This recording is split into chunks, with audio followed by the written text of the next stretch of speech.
He could have looked away. He could have finished his meal, left a tip, and walked back to his penthouse without a second thought. But he didn't. And that one moment, a steaming bowl of noodles passed across a sidewalk table on a cold Asheville night, set off a chain of events nobody could have predicted. An unlikely friendship, a dangerous secret buried inside City Hall, a corruption scheme stealing from the most vulnerable, and a love neither of them saw coming. This is their story. Stay until the end. Drop your city in the comments. I want to see how far this story travels.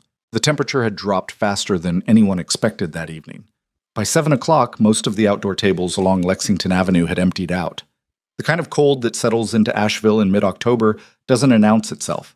It just arrives, quiet and final, turning the mountain air sharp enough to cut through a light jacket like it's nothing. The string lights along the shop front swayed in a low wind. Leaves scraped across the pavement. The few people still walking had their shoulders pulled up to their ears and their eyes on the ground. Grayson Hale noticed all of it. He sat at a corner table at Faux Lien, a narrow noodle shop wedged between a laundromat and a used bookstore on the east end of the street. The restaurant had maybe 10 tables, half of them inside and 4 out on the sidewalk. Grayson was at one of the outside ones, which said something about him. Not that he liked the cold, but that he liked the distance. Inside felt too close. Too many people who might recognize a face they'd seen in a financial column or a charity gala photo. Out here, with a scarf pulled up and a plain wool cap pulled down, he was just a man eating alone, which was what he wanted. He'd been in back-to-back meetings since 7 that morning. A video call with his fund managers in Singapore. A 2-hour lunch with a city alderman who spent most of it talking about his own re-election campaign. 3 hours reviewing a portfolio acquisition that had gone sideways in ways his legal team was still trying to untangle. And then at 4:30, a call from Ethan's school. Not an emergency, just his son's teacher wanting to discuss how Ethan had been a little withdrawn in class lately, which was teacher code for something Grayson hadn't quite figured out yet. Ethan was 6. He'd been a little withdrawn since his mother left 18 months ago, and no amount of new toys or weekend hiking trips had fully cracked that shell. Grayson was working on it. He was always working on it. But tonight, for 2 hours, he needed to not be working on anything. So he'd driven himself. No driver, no assistant, parked 3 blocks away, walked to Faux Lien, and ordered the number 7. Beef broth, rice noodles, thin sliced brisket, basil, a squeeze of lime. He'd been coming here once or twice a month for almost a year, always alone, always the number 7, always the corner table outside if the weather allowed. The owner, a small Vietnamese woman in her 60s named Mrs. Nguyen, had stopped asking his name after the 3rd visit. She just nodded when he came in and put in his order without being asked. That kind of quiet recognition was exactly what he needed from the world right now. He was about 2/3 through the bowl when he saw her. She was standing at the edge of the sidewalk, maybe 15 feet from his table, slightly in the shadow where the string lights didn't quite reach. A woman in her early 30s, he guessed, though she had the look of someone who'd been weathered by more than her years. Her jacket was the wrong weight for October debt. Thin, olive-colored, the kind you'd buy at the end of summer on clearance. Her hair was dark and pulled back loosely, a few strands coming free around her face. She had a canvas bag over one shoulder that looked like it held more than just a purse. She wasn't looking at him. She was looking at the bowl in front of him. Then she looked at the menu on the chalkboard propped against the restaurant window, and he watched her do a calculation in her head, a fast, quiet, painful kind of math. She looked back at the bowl. She stood there for a long moment, then she walked up to his table. "I'm sorry," she said. Her voice was steady. She was working hard to keep it that way. "I hate that I'm asking this, but is there any chance you're not going to finish that?" Up close, she looked exhausted in a specific way. Not the "I had a long day" kind of exhausted. The kind that settles into a person's face after weeks of not sleeping well, of eating irregularly, of carrying something heavy with nowhere to put it down. Grayson looked at her for a moment. Then he looked down at the bowl. "Actually," he said, "I was just about to order another one. The broth gets better when it cools a little. You want to sit?" She blinked. That wasn't what she'd expected. "I don't need charity." "I didn't say you did. I just hate eating alone." He pulled out the chair across from him. "I'm serious about the broth, by the way. There's something about letting it sit." She stood there another 3 seconds, looking at him like she was trying to figure out the angle. When she didn't find one, she sat down. Her name, she told him later, not that night, but later, was Isla Bennett. But that first night she didn't offer a name and he didn't ask for one. Mrs. Nguyen came out with a fresh bowl, set it in front of her without blinking, and went back inside. Isla ate like someone who hadn't had a hot meal in a few days, which she hadn't. She ate carefully at first, like she was trying to look like she wasn't hungry, and then she stopped pretending and just ate. Grayson talked about nothing in particular. The weather, a book he'd been trying to read for 3 months and kept losing his place in. The way Asheville changed at night, how the tourist version of the city packed up and went home, and something quieter took its place. He talked enough to give her something to respond to without making her feel like she was being interviewed. She said a few things, short answers at first, then slightly longer ones. He didn't tell her his name. He didn't think it mattered, and he had a feeling that if she knew, if the name Grayson Hale meant anything to her, it would change the texture of the conversation in ways he didn't want. By the time she'd finished the bowl, she'd told him that she used to be a university student, that she'd been in Asheville for about 4 months, and that she was between situations, which they both understood to mean something harder than it sounded. "Thank you," she said when she stood up to leave. She said it plainly, without the excess of gratitude that sometimes made simple kindness feel transactional. "The soup's good, right?" he said. She almost smiled. "Yeah, it's good." She walked away down the street, and Grayson watched her go until she turned a corner. Then he finished his second bowl slowly, paid the bill. He always left Mrs. Nguyen a tip that was larger than the meal, and sat for another few minutes in the cold. He didn't know why he felt unsettled. He'd handed money to strangers before, had funded entire programs designed to help people in exactly her situation, but something about this felt different. Maybe because it was small. Maybe because it was real in a way that a wire transfer or a board meeting couldn't be. He pulled on his jacket, said goodnight to Mrs. Nguyen through the window, and walked back to his car. Across the street, on a bench outside the laundromat, Natalie Brooks had seen the whole thing. She hadn't meant to.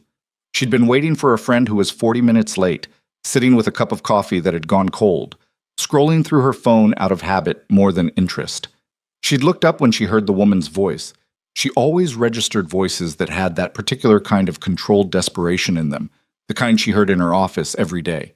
And she'd watched the whole exchange. The man had been calm, not in the way that people sometimes performed calm. The deliberate charity performance, the look how magnanimous I am energy, but genuinely, almost carelessly calm. Like buying a bowl of soup for a hungry stranger was just the obvious next move, not a decision at all. Natalie was a social worker at the Buncombe County Community Services Office, which meant she spent her days navigating a system so overcrowded and underfunded that even getting someone on a waiting list sometimes felt like a victory. She'd been doing it for 6 years. She'd learned to read situations quickly, who was in crisis, who was stable, who was right on the edge. The woman, dark-haired, thin jacket, canvas bag, was on the edge. Not falling, but close. The man was something else. She couldn't place him. He was dressed plainly, nothing flashy, nothing that would stand out. But there was something in the way he sat, in the ease of his posture, that wasn't quite ordinary. Like someone who'd spent so long being in control of a room that even sitting alone at a noodle shop, he still occupied the space differently than most people. She filed it away and forgot about it for 2 weeks. The second Thursday, Grayson was at the same table.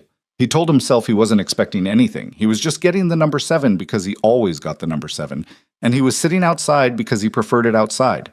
That was all. She appeared at 7:20, coming from the direction of the bus stop, that same canvas bag over her shoulder. She stopped when she saw him, and for a second he thought she was going to keep walking. "You're here," she said. "Every other Thursday or so," he said, which was only half a lie. He'd been twice a month before. Now he was thinking weekly. She sat down. Mrs. Nguyen brought out 2 bowls without being asked. Isla looked at the second bowl, then at him. "You ordered ahead of time?" "She reads minds," he said, which was also only half a lie. He'd come in 20 minutes early and asked Mrs. Nguyen if it was all right to expect a guest. They ate. This time the conversation came a little more easily. She told him her name. He gave her his first name only, Grayson. Just Grayson. And she didn't press for more. She mentioned she'd been sleeping at a shelter on the south side, that the shelter was full most nights, that she'd been looking for work but it was hard without a permanent address for job applications. There are ways around that, he said carefully. I know, I've tried most of them. He believed her. She didn't strike him as someone who hadn't tried. They were quiet for a while. The street noise filled in the gaps. A car passing, someone laughing from inside the restaurant, the wind working its way through the gap between buildings. Why do you eat outside? She asked. He considered that. Easier to think out here. The walls feel a little far away. She nodded slowly like that actually made sense. I used to feel that way in lecture halls, she said. Like if the room was small enough, you couldn't get any real thinking done. What did you study? Environmental policy. She said it with a flatness that had something raw underneath it. 2 semesters from finishing my master's when everything went sideways. He didn't ask what sideways meant. He'd learned in that first meeting and in the 14 days since that pressing too soon closed doors faster than anything else. They stayed until the restaurant started dimming its lights for the night, nearly 9 o'clock. When she left, she said goodnight the way you say goodnight to someone you plan on seeing again. He sat for a few minutes after she'd gone, finished his tea, and thought about the master's degree in environmental policy that had been 2 semesters from finished and then wasn't. He thought about that for a long time. By the 3rd Thursday, there were 3 of them. Grayson had brought Ethan. He'd thought about it for a full week, argued with himself about whether it was a good idea, and then on Thursday morning, Ethan had woken up at 6, come into the kitchen in his dinosaur pajamas and said, Dad, can we go somewhere tonight? Somewhere that's not our apartment? And Grayson had looked at his son, small and serious-faced and carrying that quiet weight that 6-year-olds shouldn't have to carry, and said, Yeah, I know a place. Ethan sat between them at the corner table, kneeling on the chair because he was still a little short for it, and worked his way methodically through a bowl of broth and noodles with the kind of focused seriousness that small children bring to food they're deciding whether to trust. He kept looking at Isla sideways, the way kids do when they're curious but trying not to look curious. Your hair is very long, he announced after about 4 minutes. Isla looked at him. Yours is kind of messy. Ethan considered this. My dad forgets to comb it sometimes. Ethan, Grayson said, it's true. Isla pressed her lips together like she was fighting a smile. My dad forgot things sometimes too, she said.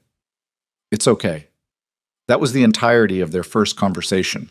But by the end of the meal, Ethan had decided Isla was acceptable, which he communicated by leaning across the table and showing her a drawing he'd made at school, a house with a yard, which was notable because they lived in an apartment with no yard.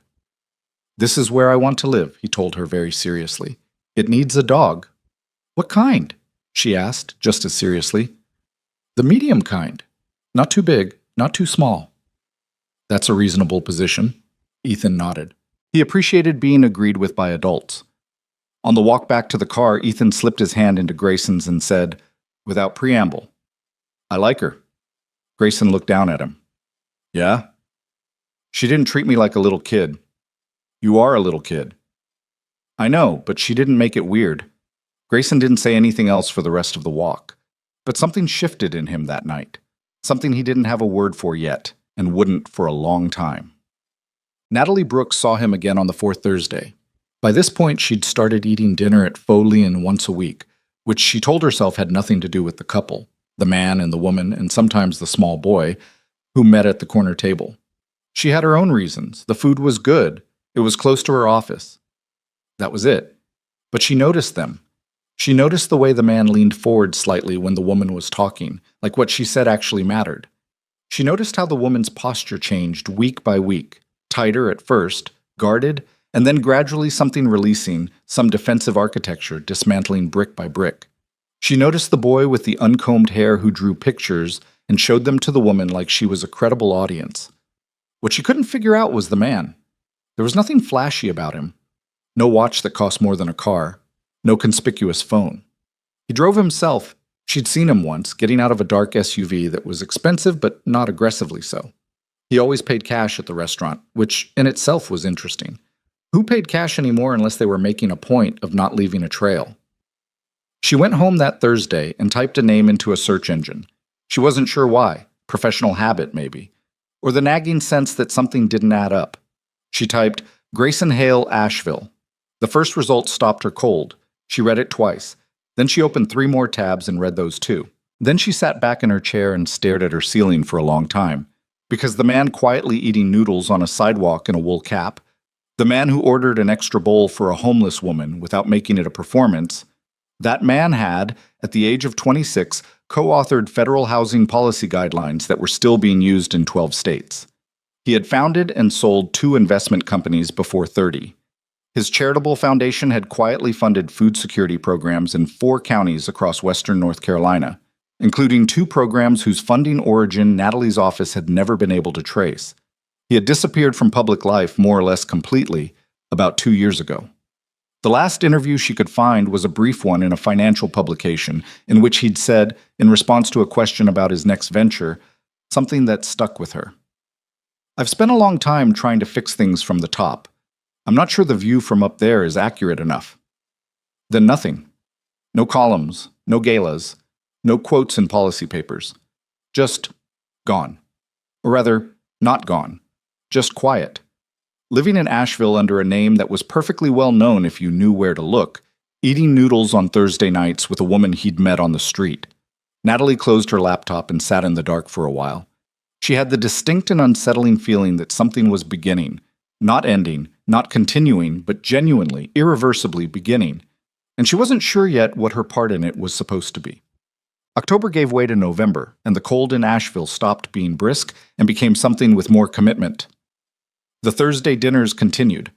Isla had been placed in transitional housing through a county program, a small studio in a building on the north side, not comfortable but not the shelter, which was something. She'd applied for a part-time position at a plant nursery on the edge of town, and on the second Thursday of November, she told Grayson she'd been hired. He kept his face neutral and said, "That's good," because he sensed that making too much of it would embarrass her, and she was still learning how to receive good news without bracing for it to be taken back. He understood that. He'd felt something like it himself, though from a different direction. The particular anxiousness of someone who'd had more than enough and still felt unsteady, which is its own kind of loneliness that has no good name. He still hadn't told her his last name. He knew, rationally, that he would have to at some point. People didn't exist without last names, and the longer he kept his out of circulation, the stranger the eventual reveal would feel. But every time he got close to it, every time the conversation drifted toward work or background or history, something stopped him. Not dishonesty exactly, more like fear. The specific fear that the information would change the way she looked at him, and that he'd already gotten used to the way she looked at him, straight on, without calculation, as if he were exactly as much or as little as he appeared. He couldn't remember the last time someone had looked at him that way. Ethan, for his part, had become Isla's unofficial biographer. Every week, he brought her an update on developments at school, who had done something annoying, who had gotten a new lunchbox, what the PE teacher had said that made no sense. Isla received these reports with full seriousness, which Ethan required. She asked follow-up questions. She had opinions about the lunchbox situation. She did not treat it like a child talking about small things. She treated it like what it was, which was a small person trying to make sense of his small world, which is not a small thing at all. One night in late November, after Ethan had fallen asleep in the back seat on the drive home, he always crashed hard on Thursday nights, overstimulated from the dinner conversation. Grayson sat in the parking garage of his building for a long time before going inside. He thought about the way Isla had laughed that evening. It was the first time he'd heard her actually laugh. Not a polite sound, not a managed smile, but something real and a little unguarded that she seemed slightly surprised to have produced. He thought about his son's hand-drawn map of a house with a yard and a dog. He thought about what it meant that the first hours of his week he genuinely looked forward to were Thursday evenings at a noodle shop, and what that said about the other hours. He didn't have answers. He mostly had questions, but for the first time in a long time, he didn't feel the need to resolve them immediately. He just sat in the parking garage, in the quiet, with the questions, and that was all right. But the snow came in December without much warning. It came on a Thursday. Of course it did.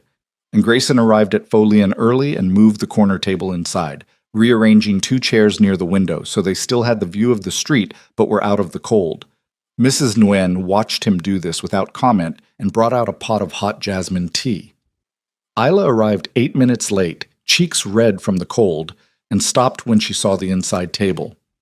"You moved it inside," she said. "It's snowing." "I can see that." She sat down and wrapped both hands around the teacup. Her knuckles were dry and a little cracked. She'd been working outside at the nursery. She didn't mention it. "Ethan's not coming tonight?" "He has a thing at school, a winter concert or something. His teacher specifically said he has to practice the recorder, and I apparently need to look interested." Isla laughed. The real laugh, not the polite one. "Poor kid. The recorder is a genuinely bad instrument." I wasn't going to say it. Somebody should. Outside, the snow was coming down steadily. The street had gone quiet in the way streets do under snow. All the edges softened, all the usual noise absorbed. Through the window, Pho Lien looked like a photograph of itself. They ate slowly, and the conversation moved in a different direction than it usually did. Less practical, less surface level. Isla talked about her degree. Not defensively, the way she had before, but with something more like grief. The research she'd been doing on urban watershed management, the thesis she'd been 6 weeks from completing when her mother got sick and her financial situation collapsed faster than she'd been able to stop it.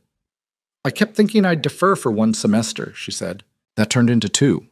Then I lost the apartment, and after that it felt, I don't know, it felt like something that belonged to a different version of me." Grayson was quiet for a moment. "Does that version of you feel very far away?" She thought about it seriously. "It did. When I first got here. Now sometimes I feel like—" She stopped, looked out the window. "Like maybe it's not as far as it seemed." He nodded. He didn't add anything to that. Some things didn't need adding to. After the check was paid, she asked, very quietly, "Can I ask you something?" "Sure." "Why are you—" She stopped, rearranged the question. "What do you do? Like, actually, you never talk about it." There it was. He set down his tea. Outside, the snow kept falling. In the window reflection, he could see both of their faces overlaid on the white street, ghost-like. "Investments, mostly," he said. It was true. It was also massively incomplete. She looked at him like she knew it was incomplete. "Investments. Private equity, some real estate, a foundation that funds community programs." He paused. "I had a different life a few years ago, more public. I got tired of it." She was quiet. Then, "Is that why you use only your first name?" He met her eyes. "Yeah." She held his gaze for a moment, then nodded, once. A small nod that said she wasn't going to push it, that she understood the particular need to occupy a life that other people hadn't entirely pre-furnished for you. "Okay," she said. They left together, walked a half block in the snow, and said goodnight at the corner. He watched her turn toward the bus stop, her thin jacket inadequate even with the scarf she'd added, and he thought, that jacket is going to be a problem in January, but he also thought about that nod. The way she'd said okay, not with suspicion, not with calculation, just, "Okay, I understand you're allowed your reasons." He walked back to his car with snow collecting on his shoulders and thought that he'd forgotten what it felt like to be understood at that particular low volume, the kind that didn't require explanation. He thought about it the rest of the way home, up the elevator, into the apartment where the heat was on and Ethan's recorder was sitting on the kitchen counter next to a crayon drawing of what appeared to be a wolf wearing a hat. He picked up the drawing and looked at it for a long time. Then he put it on the refrigerator, where it stayed. January arrived the way it always does in Asheville. Not gradually, not with warning, but like someone had simply decided overnight that warmth was over, and cold was the new permanent condition of things. The mountains held the chill in their valleys and kept it there. By the second week, the temperature at night dropped into the low 20s, and the sidewalks along Lexington Avenue turned glassy and dangerous after dark. Grayson noticed, on the first Thursday of the new year, that Isla had a different jacket. It wasn't new. The sleeves showed wear at the cuffs, and there was a faint stain near the left pocket. But it was heavier than the olive-colored things she'd worn through October and November and December, and it was clearly warmer. He didn't comment on it. She didn't explain it. But he saw her clock the noticing in his expression, and she gave him a look that was half warning, half amusement, as if to say, "Don't." He didn't. Instead, he told her about Ethan's recorder recital. which had taken place the week before, and had been every bit as painful as advertised. 23 first graders playing what was technically jingle bells, but sounded more like a fire alarm in an argument with itself. He'd sat in the second row and clapped at the right moments, and told Ethan afterward that it was really something, which was true in the most neutral possible interpretation of the word. Isla laughed, the real laugh, the one that had started appearing more regularly in the past few weeks. Did he know it was bad? He absolutely knew.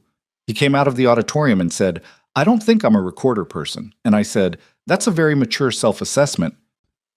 What did he say? He said, "Can I quit?"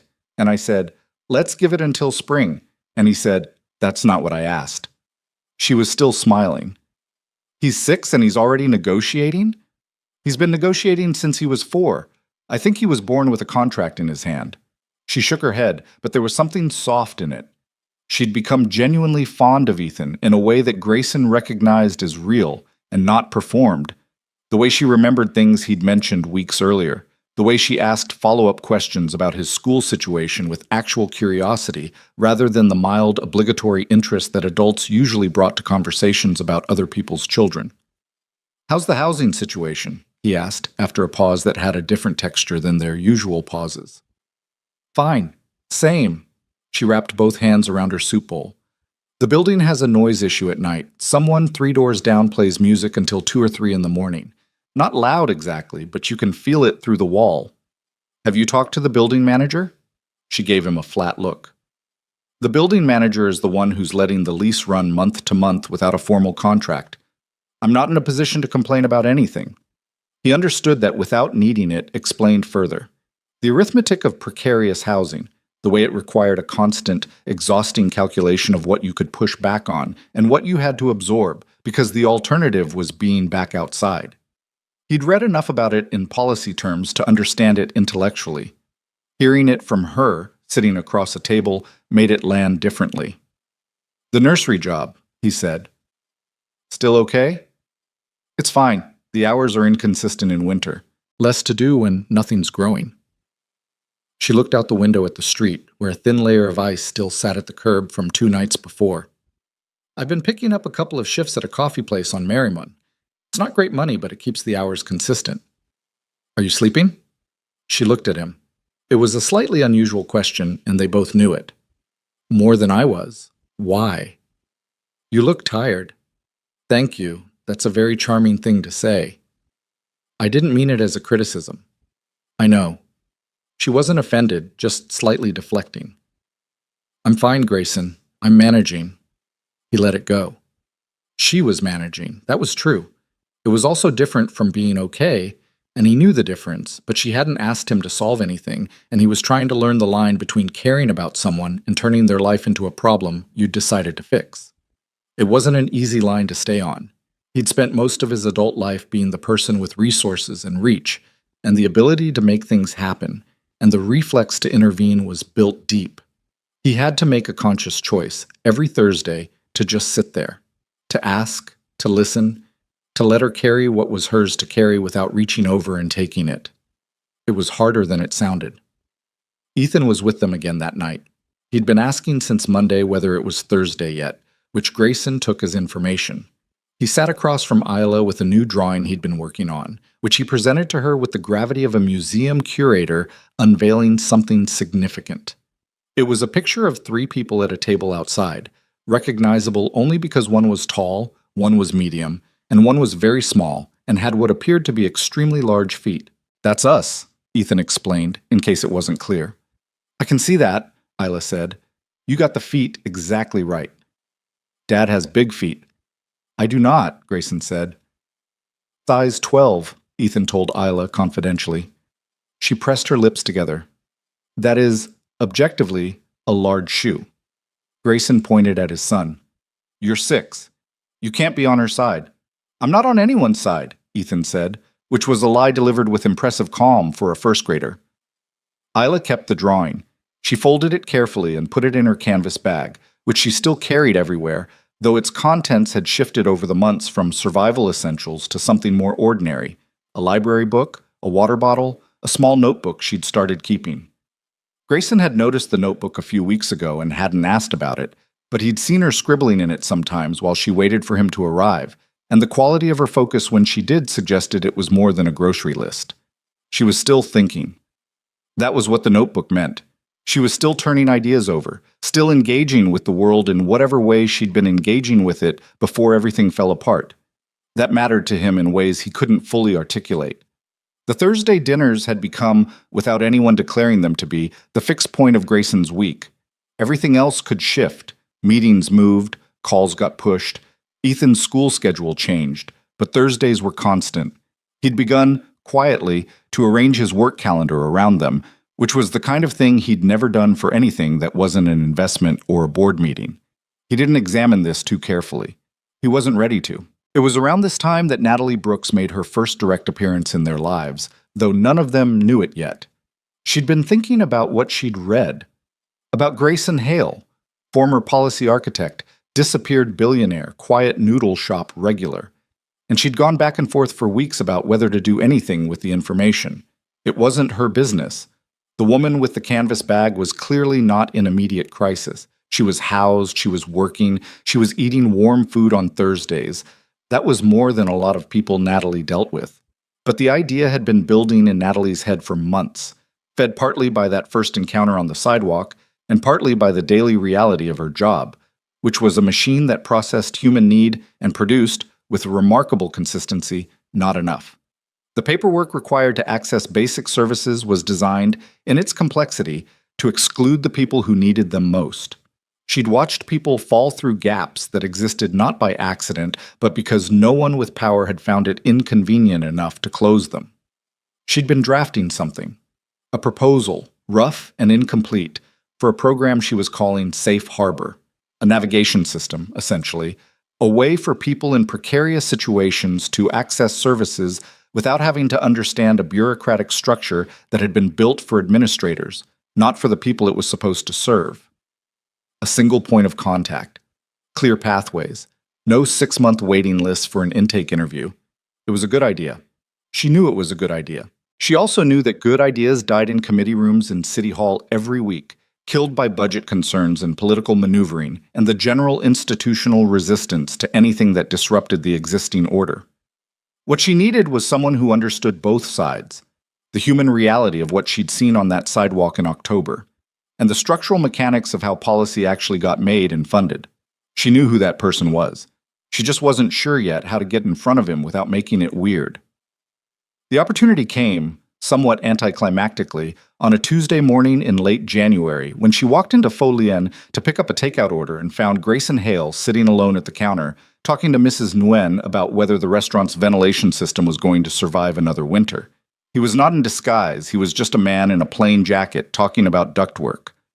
Natalie stood at the register for a moment, takeout bag in her hand, and made a decision. "You're Grayson Hale," she said. Not accusing, not reverent, just a statement of fact. He turned and looked at her with an expression she'd learned to recognize later as his particular version of being caught. Not guilty exactly, but slightly resigned, like a man who'd known this moment was coming and had been hoping to postpone it a little longer.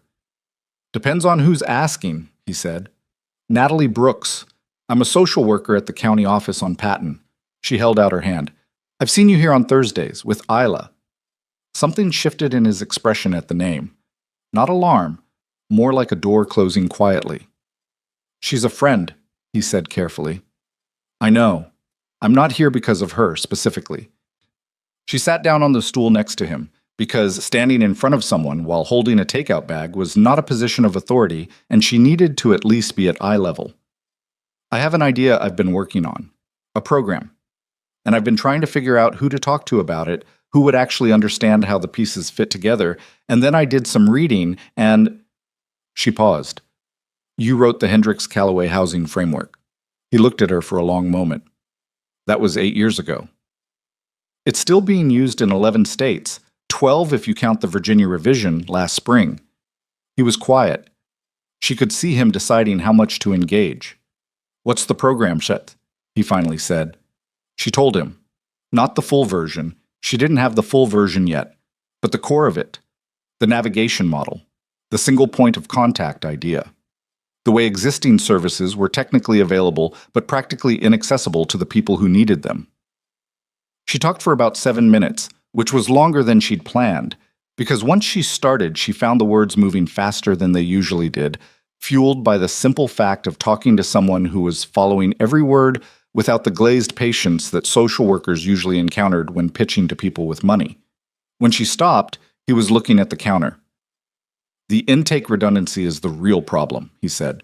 "People in crisis shouldn't have to tell the same story to 6 different intake workers." "No, they shouldn't." "What's the funding model?" "County grant to start, federal supplement if it proves out." She hesitated. "There are also some private foundation options I haven't fully explored." He didn't react to that, but she noticed a small shift in his posture, something that was not quite confirmation but wasn't denial either. "The political piece is the hard part," she said. "The county council has 3 members who would actively block anything that changes how existing services are administered, because the existing administration is connected to interests I haven't been able to fully map yet." He looked at her then, sharply, and she saw something she hadn't expected: recognition. Not of a general problem, but of a specific one. Like she'd said something that matched a shape he'd already been thinking about. "What members?" he said. She told him. He nodded slowly, once, and said nothing, but she had the distinct feeling that he was filing the names somewhere important. They talked for another 20 minutes, through her takeout food going room temperature, until Grayson's phone buzzed with something he had to deal with. He stood up, put on his jacket, and then stopped.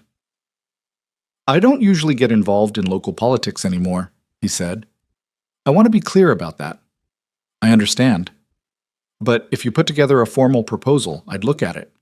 She kept her face neutral. "Okay. Not a favor. I'd look at it because the idea is structurally sound, and the problem is real." He said this with the slight firmness of someone establishing terms before a conversation gets away from him. "I know," she said. "That's why I asked." He almost smiled. Then he left, and Natalie sat at the counter for another minute with her cold takeout and the feeling of something clicking into place. Not perfectly, not smoothly, but clicking. The program proposal had been a document of vague intentions and hopeful language until that morning. By the time she got back to her office, she had 7 pages of specific structural notes on her phone and a much clearer sense of what she was actually building. She worked on it every evening for the next 3 weeks. In the meantime, the Thursday dinners continued, and something between Grayson and Isla continued shifting in the particular way of things that neither person is fully acknowledging, but both are feeling. It was becoming harder to describe their relationship in practical terms. She wasn't someone he'd hired or helped in a formal sense. She'd never asked him for anything, and he'd learned to offer things sideways through implication in ways that didn't position her as a recipient of his generosity. A book he'd finished that he thought she might find interesting. A mention, carefully framed, of a scholarship program he'd read about for graduate students returning after an interruption. Not pushing, just leaving doors slightly open. She walked through some of them and left others closed, and he respected both responses. What was growing between them didn't have a clean name yet. It wasn't exactly friendship. It had too much awareness in it for that. Too much of the specific attention that people pay to someone they're trying to understand at a level below the surface. It wasn't romance, at least not in any declared sense, but it was something. Grayson knew it the way you know when a room's temperature has changed without being able to point to exactly when it happened. Ethan, being 6 and therefore completely without the adult capacity for self-deception, had already named it. "You like her," he told his father one morning, very matter-of-factly, while Grayson was making breakfast and not thinking about anything in particular, or telling himself that.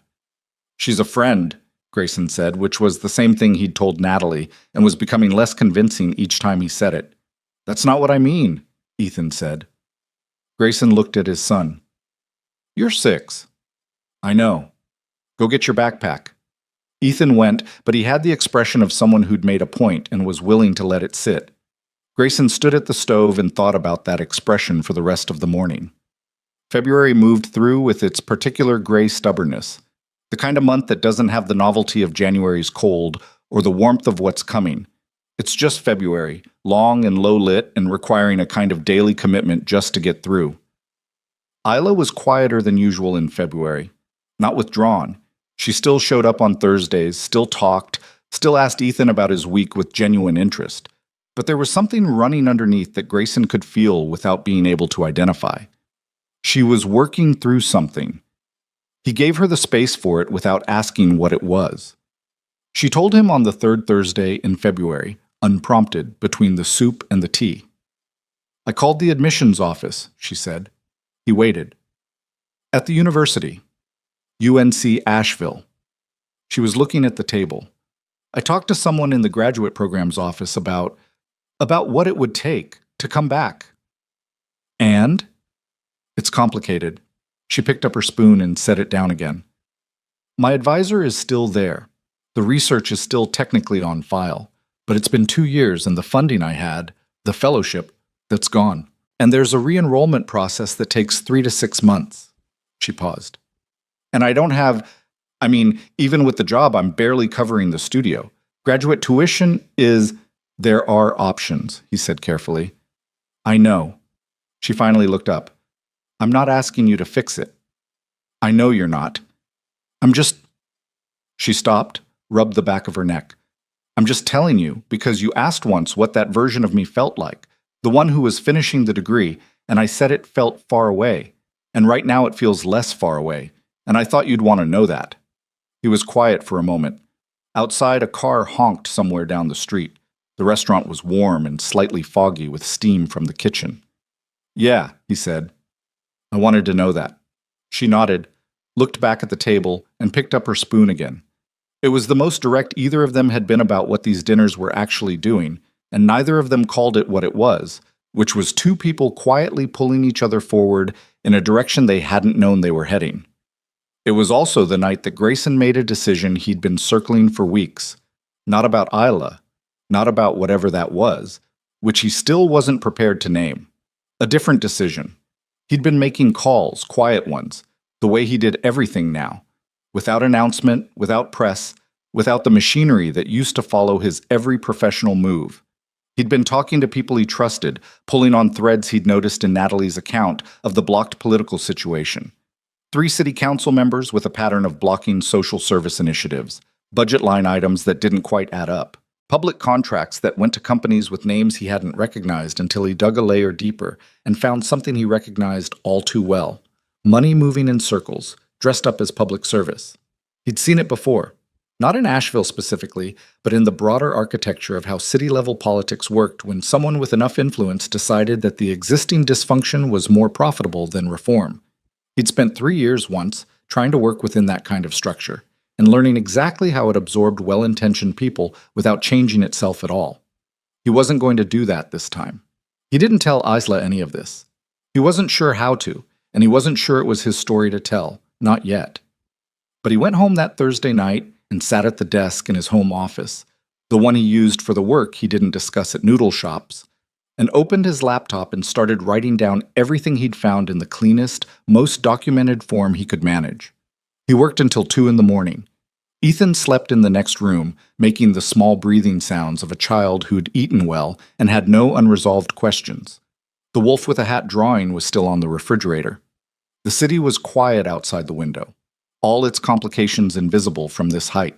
Grayson wrote until his eyes hurt, then saved the document to 3 separate locations and went to bed. He lay in the dark and thought about Isla's face when she'd said it feels less far away, and the particular quality of that. The way some distances collapse not all at once, but increment by increment, so slowly you almost don't notice until you turn around and realize how far you've come. He thought about Ethan's drawing of 3 people at a table. He thought about the map Ethan had mentioned wanting to make. A real map, he'd said, with a house at the center. Eventually, he slept. The document sat on his hard drive, patient and waiting, full of names and numbers, and the shape of something that had been hidden for a long time under layers of ordinary-looking official business. Outside, Asheville was cold and quiet, and the mountains sat in the dark the way they always did. Older than anything happening among the people below them, not indifferent exactly, just measuring time on a scale that made urgency feel relative. But the people below them were not measuring time on that scale. They were measuring it in Thursdays, in soup bowls, in the distance between where someone had been and where they might yet go. And on that scale, things were moving, slowly, unevenly. with setbacks still ahead that none of them could see yet, but moving. March came in cold and stayed that way longer than anyone wanted. Natalie had submitted the safe harbor proposal to the county grants office on the last Friday of February, which meant it was now sitting in a review queue somewhere in a building on College Street, waiting to be read by someone who may or may not understand what they were reading. She'd done everything right. The structural framework was clean, the budget projections were conservative and documented. The needs assessment drew on 6 years of her own case data. Grayson had reviewed the final draft twice and made 12 specific suggestions, all of which she'd incorporated. And on the evening she sent it, she'd sat in her car in the parking lot outside her office and felt, for approximately 4 minutes, genuinely hopeful.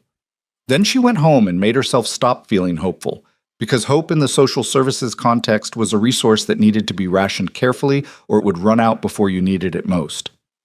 The waiting was the worst part. It always was. She filled the time with her caseload, which was never short of filling, and with the quiet background work of mapping the political landscape around Safe Harbor. Who would support it? Who would resist it? And most importantly, who was resistant for reasons they wouldn't say out loud.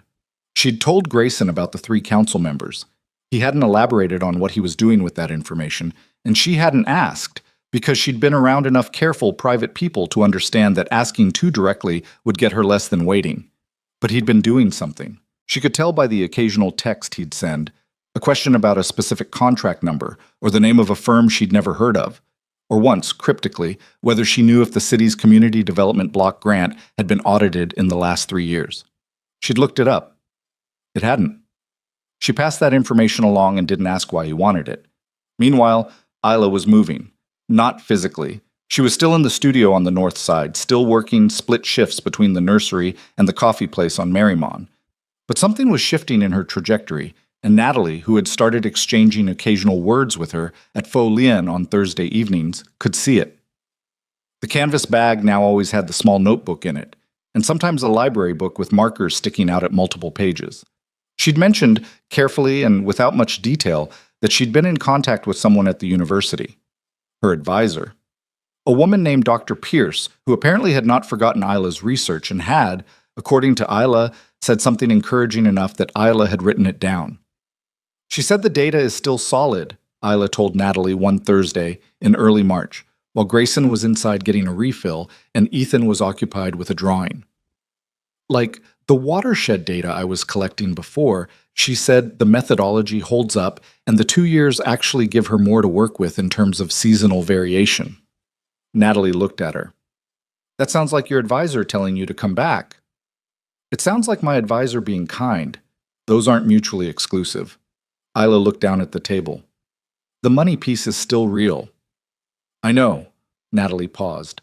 But sometimes the money piece has solutions you haven't found yet.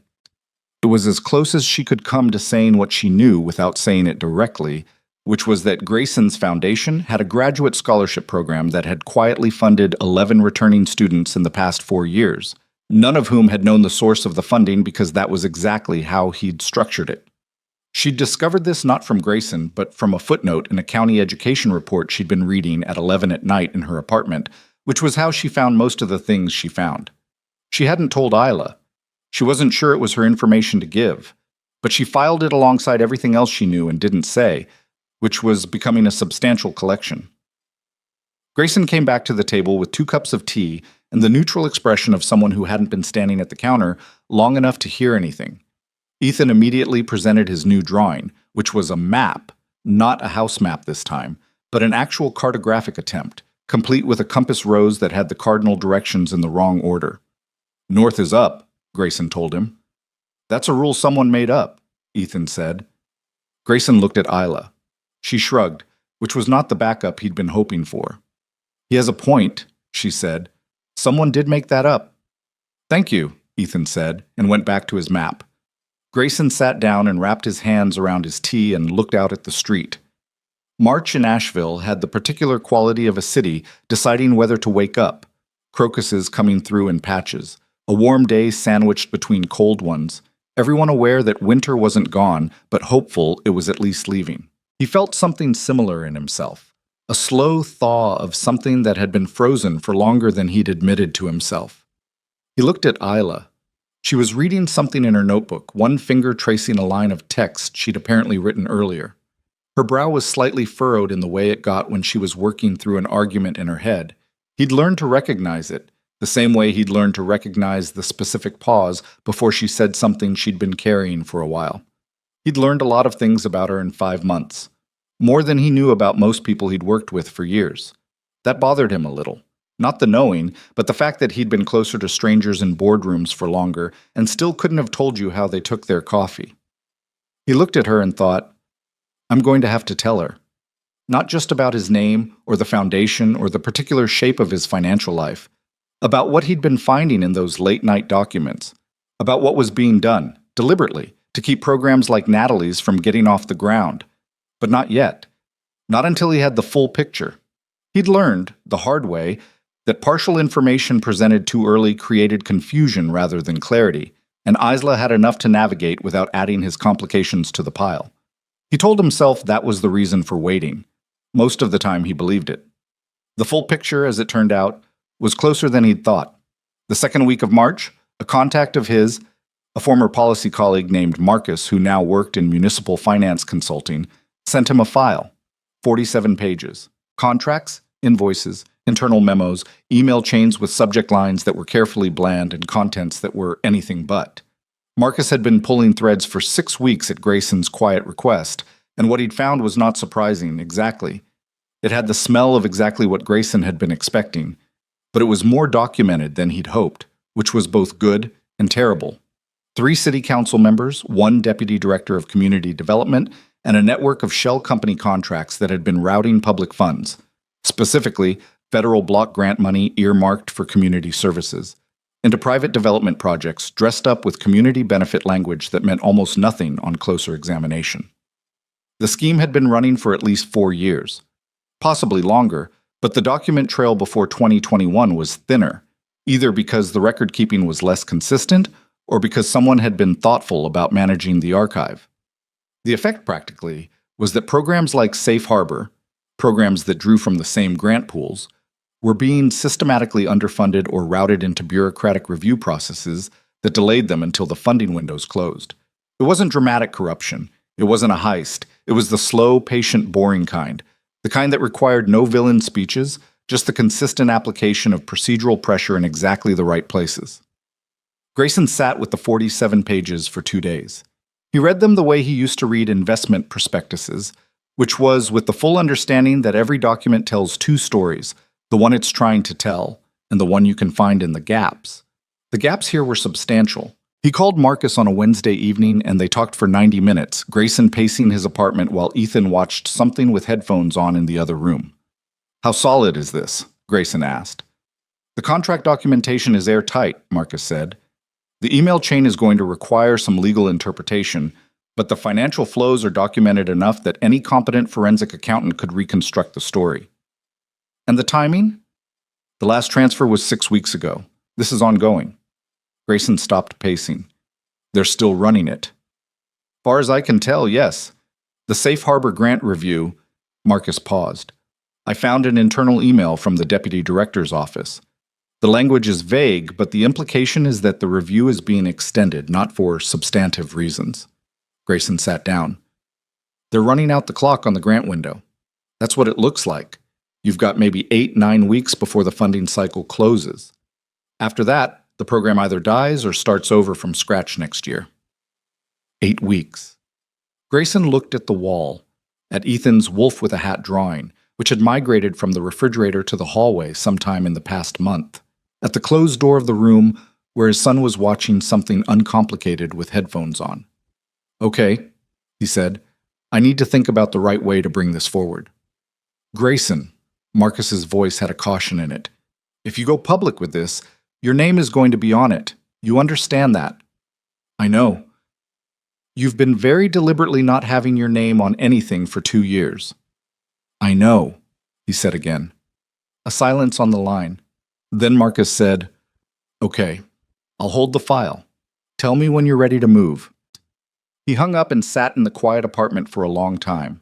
Ethan had fallen asleep at some point, still wearing the headphones, which Grayson discovered when he went to check on him. His son curled on the couch with the tablet dark beside him, the headphones askew, breathing the deep, regular breath of a child completely at peace with the world. Grayson straightened the blanket and turned off the lamp and went back to the kitchen and stood at the window looking out at the city. He'd left the public world for reasons that still held. The machinery of visible power was exhausting and distorting in ways he hadn't fully understood until he'd stepped away from it and felt his own thoughts clarify. He didn't miss the coverage, didn't miss the meetings in rooms where everyone's primary agenda was something other than what they claimed, didn't miss the constant calculation of how everything he said would look, rather than whether it was true. But something had been building since October, since a bowl of soup on a cold sidewalk, since the look on Ethan's face when Isla took his drawing seriously, since Natalie's 7-minute pitch at Folien that had been structurally sound and completely without an angle, since 47 pages of documentation showing him exactly what happened to the people who fell through the gaps when the people in charge of the gaps decided the gaps were profitable. He thought about Isla calling her university advisor, about the notebook with the marked pages, about 2 semesters from a degree that meant something to her. He thought about how many people he'd never meet whose situations were variations on hers, and who didn't have a Thursday dinner to come back to. He made a decision, not a clean one. There was nothing clean about it. It had complications attached to it that he'd spend weeks dealing with, but a real one, the kind that settles into you as you're making it and doesn't require confirmation later. He would go to Natalie in the morning. She was in his office by 9:15, which meant she'd rearranged her morning caseload, which meant she'd understood from his text that it was urgent without him having to say so. She sat across from him at the desk he'd cleared for the purpose and read through the 47 pages in 45 minutes, which was fast but not careless. He watched her eyes moving and knew she wasn't skimming. When she finished, she set the file down and was quiet for a moment. "The block grant diversion," she said. "That's the money that was supposed to fund the intake coordinator position for 3 years. The one they told us was cut due to budget constraints." "Yes." "It wasn't cut. It was redirected. Through a contract with a company called Meridian Community Partners, which is a Delaware LLC with 2 principals who are connected to real estate development projects that received city approval in 2022 and 2023. She looked at him. "And you've had this for how long?" 2 days. Before that, pieces of it for about 6 weeks. 6 weeks. Her voice was flat. Not angry, exactly, but close to something that would become anger once she had time to process it. "You've been sitting on this for 6 weeks. "I was building the complete picture. Partial information is a weapon that can misfire." She started to say something, stopped, and looked at the file again. He could see her working through it, the anger, the calculation of what this meant, the professional instinct to figure out the next move before letting herself feel the thing fully. He recognized that sequence. He'd been running it himself for 2 days. "The grant window," she said. 8 weeks. Give or take. That's not a lot of runway." "No," he said. "It's not." She was quiet again, then, "What do you want to do with this?"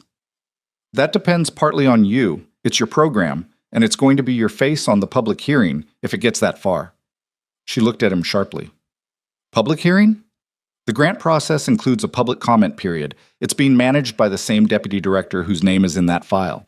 If we request an emergency public hearing and bring this documentation forward in that context, in a public meeting of record, with press present, it becomes significantly harder to suppress than a complaint filed through administrative channels." She understood immediately, because anything filed administratively goes right back into the system that's already compromised. "Right." She sat back. He could see her thinking, and he let her think without filling the silence. This was her territory in ways it wasn't his. She knew the community, knew the council dynamics, knew which reporters at the local paper would understand what they were looking at. He had the documentation and the financial expertise to present it clearly. She had everything else. "There's a hearing scheduled," she said slowly, "for the grant cycle review, 4 weeks from now. The deputy director chairs it, but it's open to public testimony." "I know. You want to present this there. I want you to present it. I'll be there. I'll be on record. But your program is the point of the story, and you should be the one telling it." She looked at him for a long moment. "You're going to be very visible." "I know. That's what you've been avoiding." "I know that too." Something shifted in her expression. Not softened exactly, but recalibrated. She'd figured out something about him that she was reordering her previous understanding around. "Does Isla know any of this?" she asked. "No." "Are you going to tell her?" He was quiet. "I'm going to tell her everything," he said. "I just need to get the sequence right." Natalie looked at him for another moment, then looked away. "Okay," she said. "Let's build the presentation."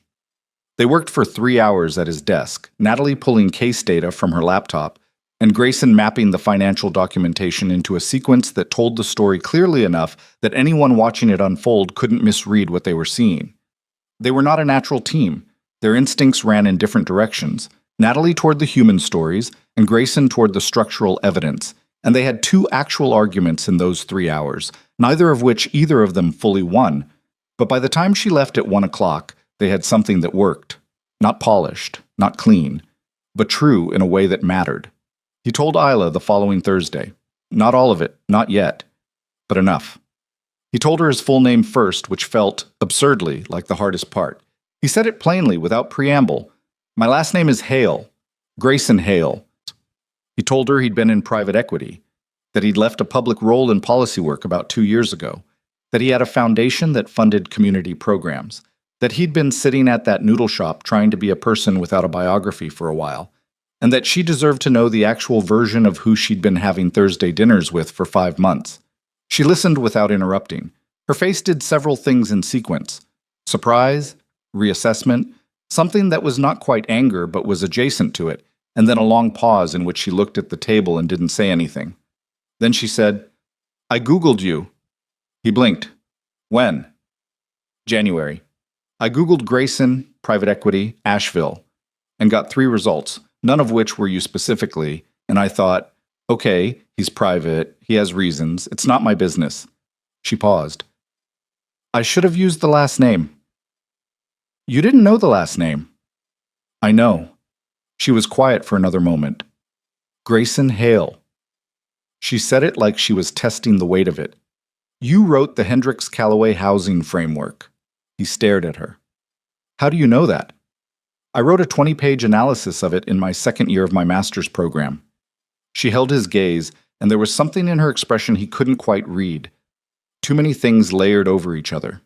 It was the most structurally sound federal housing document published in that decade. My advisor used it as a case study. The silence between them was a specific kind of dense. Outside, a car passed. Ethan was at a friend's house for the first time in months, a small social breakthrough his teacher had texted about with 3 exclamation points. And for once, it was just the 2 of them at the corner table. "I should have told you sooner," he said. "Yes," she said. "You should have." "I was—" He stopped, looked at his hands. "I was afraid it would change how you looked at me. And I'd gotten used to the way you looked at me." She was quiet for a long time. He didn't try to fill it. "It does change things," she finally said. "Not all of them, but some of them." She looked up. "I need to think about that." "Okay. I'm not walking away from this." She gestured between them, at the table, at the restaurant, at whatever shape the word this contained. "I just need to think about it." "Okay," he said again. They sat together for another hour, not talking much, and then she said goodnight and walked to the bus stop, and he sat at the empty table for a while in the way he'd sat the very first night, 6 months ago, watching the space where she'd been. The hearing was 3.5 weeks away.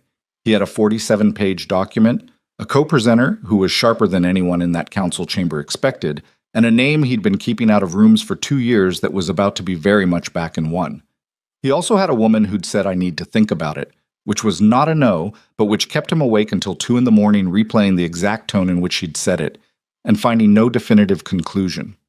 The next 10 days were the hardest of the process, not because of the hearing preparation. That was difficult but tractable, the kind of hard work that at least moved in a direction, but because of the waiting. Grayson and Natalie refined the presentation. Marcus provided 2 additional documents that arrived on a Tuesday and closed the last gap in the financial chain. Natalie made calls to a reporter at the Asheville Tribune she trusted, not to leak anything, but to ensure that someone who understood public funding would be in the room when it mattered. Grayson drafted a legal summary with his attorney on a Wednesday call that lasted 2 hours and ended with his attorney saying, "This is watertight, Grayson, but you understand what happens after you present it. And Grayson saying yes, he understood. Isla texted him on a Thursday. Not their dinner, just a text, mid-morning, which was the first time she'd ever done that. It said, "Still thinking." That's not a bad thing. He read it 4 times, then wrote back, "Take your time." He stared at that for a moment, then added, "Thursday still on?" Her reply came 11 minutes later. Yes, obviously. He put his phone down and felt something unclench in his chest that had been clenched for 10 days. She came to dinner that Thursday with her notebook and a library book and the canvas bag, same as always. Ethan showed her an updated version of his map. He'd been refining it for weeks now, adding details, correcting the compass rose, naming streets that he made up himself with calm confidence. The map had grown to 2 sheets of paper taped together. At its center was still the same thing it had always been, the thing he'd put there the very first time. A small square with 4 walls and a triangle roof and the word home written carefully in blue crayon. "It's getting very detailed," Isla told him. "I know," Ethan said. "I'm not finished yet." "What else is it missing?" He thought about it with his characteristic seriousness. "The dog," he said. "I keep forgetting to put in the dog." She handed the map back to him. "That seems like an important thing to get right." "It is," he agreed, and bent back over his work. Grayson watched the 2 of them across the table and thought, this is the thing worth protecting. Not the document, not the hearing, not the vindication of a policy argument. This. The specific ordinary weight of a Thursday evening, of soup going slightly cold while a child draws a map of somewhere he wants to go, of a woman who'd been afraid to ask for a meal now sitting at a table like she belonged there, because she did. He was still afraid. Not of the hearing. He'd been in enough high-pressure rooms to know he could manage it. He was afraid of the part after, of what happened when the noise settled and there was nothing left to do but figure out what all of it meant, and whether the things that had grown in the quiet of 5 Thursday evenings were sturdy enough to survive being looked at directly. He didn't have the answer to that yet. The hearing was 12 days away, and the city didn't know what was coming, and Grayson Hale, who had spent 2 years trying to be just Grayson, just a man, just a father, eating noodles on a cold sidewalk, was about to stop being invisible. He picked up his soup spoon and looked at Ethan's map and said nothing, because sometimes there's nothing to say. And sitting in the middle of a thing, right in the center of it, is the only honest response. He sat in the center of it. Outside, the string light swayed in an early spring wind, and the mountains held their position on the horizon the way they always did, and the city went on around all of them, full of its ordinary complications and its quiet corruptions and its people trying to get somewhere warmer than where they'd been. The hearing was 12 days away. The 12 days passed the way the days before significant things always pass. Too fast in the hours when there was work to do, and too slow in the hours when there wasn't. Grayson spent most of them at his desk. The presentation had been refined to the point where refining it further would only introduce doubt, so he stopped refining and started rehearsing. Not with notes, not with slides, but by sitting in his office chair and talking through the financial chain out loud, the way he used to prepare for congressional testimony a decade ago. He needed to be able to explain it without the documents in front of him, in plain language, in the time it took a council member's attention to wander and come back. The documents were for the record. The explanation was for the room. Natalie was preparing differently. She was talking to people. Her caseload gave her access to a cross-section of Asheville that no policy paper could replicate, and she spent the 12 days quietly, carefully making sure that the right people knew the hearing was happening and that their presence would matter. Not organizing exactly. She was cautious about the line between mobilizing community support and creating something that could be dismissed as a political performance. What she was doing was closer to reminding people that a public hearing was public, that testimony from people directly affected by the program gap carried legal weight in the grant review process, that showing up was a form of evidence. She was good at this in a way that Grayson wasn't. He knew systems. She knew people inside systems, which was a different and in many ways harder thing to know. They met twice in the 12 days, once at his office and once at a coffee shop on Broadway that was neutral ground and therefore felt slightly like a war room. Both meetings were productive and slightly tense in the way that collaboration between 2 people with strong and different instincts is always tense. She pushed back on the order of the financial presentation. He pushed back on the length of the personal testimony section. They compromised, which meant both of them were slightly dissatisfied with the result, which in Grayson's experience usually meant the result was about right. Isla came to the Thursday dinner 4 days before the hearing with the expression he'd learned to read as her working through something she hadn't finished working through yet. She sat down, ordered without looking at the menu. She always got the number 7 now, same as him, and waited until Ethan had finished telling her about a situation at school involving a disputed handball rule before she said quietly, "Tell me what's happening with the hearing." He looked at her. "How much do you know?" "Natalie told me there's a public hearing. She told me Safe Harbor is in the middle of it. She didn't tell me the rest." She held his gaze steadily. "I want the rest." Ethan had moved on to his map, pencil moving in concentrated silence, tactfully or obliviously removed from the adult conversation. With Ethan, it was sometimes hard to tell which. Grayson told her. All of it this time. The 47 pages, the shell companies, the redirected block grant money, the deputy director, the 3 council members, the specific mechanism by which Safe Harbor's grant review was being extended until the funding window closed. He told her in plain terms, without softening it or over-explaining it, the way he'd learned she preferred to receive difficult information. She listened without interrupting. Her soup sat mostly untouched. When he finished, she was quiet for a long moment. Then she said, "How long has this been going on?" "At least 4 years, possibly longer." "So the whole time I was—" She stopped. Something crossed her face, not grief exactly, but close to it.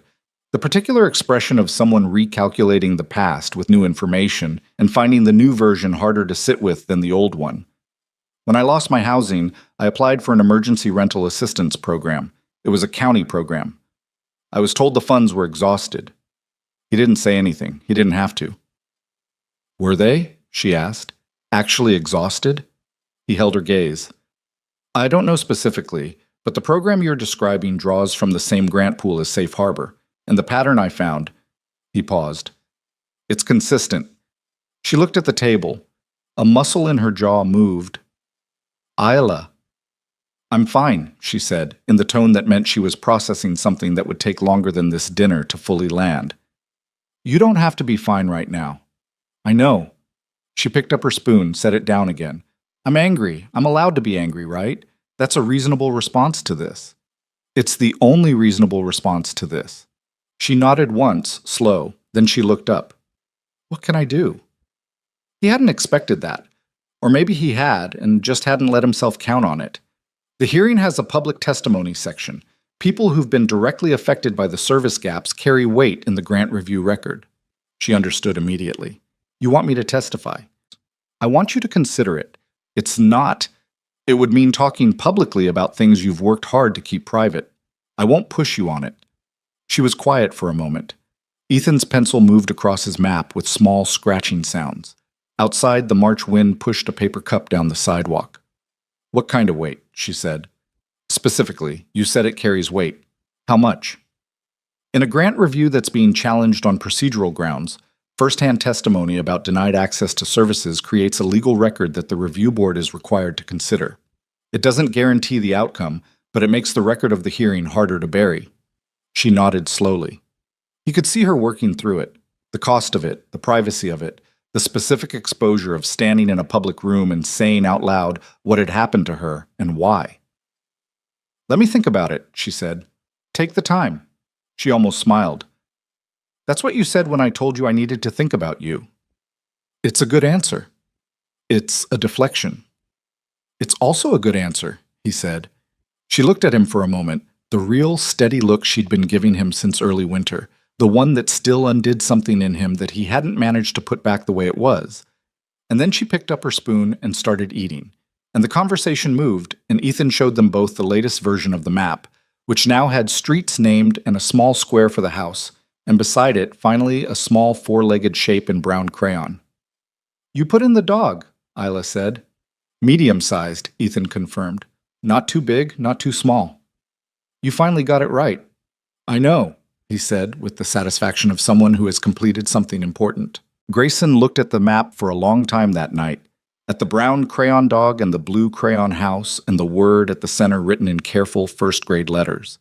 He looked at it and felt the weight of the 12 days left and the weeks and months that would follow, regardless of how the hearing went, and the fact that none of it, not the hearing, not the documentation, not the program or the grant or the council members or any of it, was actually the thing he was most afraid of losing. He was most afraid of losing the Thursday table, the ordinary weight of it. He'd had large things before, large professional victories, large public moments, and they'd all eventually settled into the ordinary dimensions of a life. What he had at this corner table was already ordinary, already small in the way of things that actually matter, and he was terrified in the specific way of someone who has found something real and knows exactly how real things can be taken away. He drove home that night with Ethan asleep in the back seat and thought, "Don't let the next 2 weeks make you forget what you're doing this for." He didn't let himself forget. The morning of the hearing arrived on a Tuesday in mid-April, cold and clear, the sky over the mountains a hard, bright blue. Grayson wore a suit for the first time in almost 2 years, not because he thought it would help him specifically, but because he understood what it signaled in a room like this, and he'd always believed in being clear about what you were bringing to a table. Natalie wore her good blazer over a plain shirt. They arrived at City Hall 40 minutes early and sat in the hallway outside the hearing chamber and went through the presentation one final time without saying much to each other. There were more people in the hallway than either of them had expected. Natalie had done her quiet work well. There were perhaps 30 people seated along the corridor benches by the time the chamber doors opened, a range of faces and ages that told the story of the service gap more effectively than any document could. 3 of them Grayson recognized from Natalie's case descriptions. One was a woman in her late 50s with a slight tremor in her hands who had been on the transitional housing waiting list for 7 months. One was a young man who'd aged out of foster care at 18 and spent the following year navigating an intake system so fragmented that he'd given up and slept in his car for 3 months before someone at a church referral had steered him toward Natalie's office. One was a middle-aged man who'd lost his job during the previous winter and found, in attempting to access emergency food assistance, that the county intake process required documentation he didn't have for reasons the intake worker hadn't explained and he hadn't known to ask about. They were not a movement. They were just people who had shown up because Natalie had called them and told them the truth. That what happened in this room today would determine whether a program existed that might actually work for people like them, and that their being here was part of the evidence.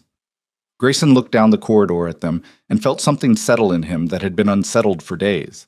Not confidence, exactly. Something quieter than that. A sense of proportion. He'd been inside this kind of room before, carrying this kind of documentation, and he knew that rooms and documentation didn't always produce the right result. But the people in the hallway were real in a way that was harder to dismiss than a financial report, and he was going to make sure the room understood that. The chamber filled in the 20 minutes before the hearing began. The press section had 4 reporters, which was more than Natalie had hoped for, and included the Tribune reporter she'd briefed, and a journalist from a regional NPR affiliate who had apparently received a tip Natalie claimed not to have made. The council table had 7 members, 3 of whom Grayson knew by name and reputation, and whose expressions, as they settled into their seats and registered the size of the audience, showed the particular controlled discomfort of people who had expected a procedural meeting and were recalibrating. Deputy Director Warren Holt sat at the administrative table to the right of the council. He was a compact man in his mid-50s with a quality of practiced blandness that Grayson recognized immediately, the civil servant version of camouflage. He had a folder in front of him and a styrofoam cup of coffee and the expression of someone who managed things for a living and expected to manage this. He hadn't seen the 47 pages yet. He didn't know they existed. Grayson had made very sure of that. The hearing chair, Councilwoman Patricia Reyes, who was not one of the 3, and whose reputation for procedural exactness Grayson had verified before today, opened the session at 9 o'clock precisely. She announced the agenda, a review of the current Community Development Block grant cycle, with specific consideration of the Safe Harbor Program proposal submitted by Natalie Brooks of the Buncombe County Community Services Office. She gave the floor to Natalie first. Natalie stood and talked for 11 minutes. She didn't read from notes. She knew this material the way she knew the layout of her own office, completely, without having to think about where anything was. She described Safe Harbor's structure clearly and without jargon. She described the service gap it was designed to address with specificity, citing case types from her 6 years of direct work. She did not make emotional appeals. She made a case, which was more effective. When she sat down, Councilwoman Reyes opened the floor for administrative response. Holt picked up his folder. He spoke for 8 minutes about review process, about due diligence requirements for grant proposals of this scope, about the standard timeline for comprehensive programmatic assessment. He was smooth and unhurried. He used the word robust 4 times. He gave no specific reason for the extended review timeline beyond a general reference to thoroughness. Grayson watched 3 of the council members nod slightly while Holt spoke. He noted which 3.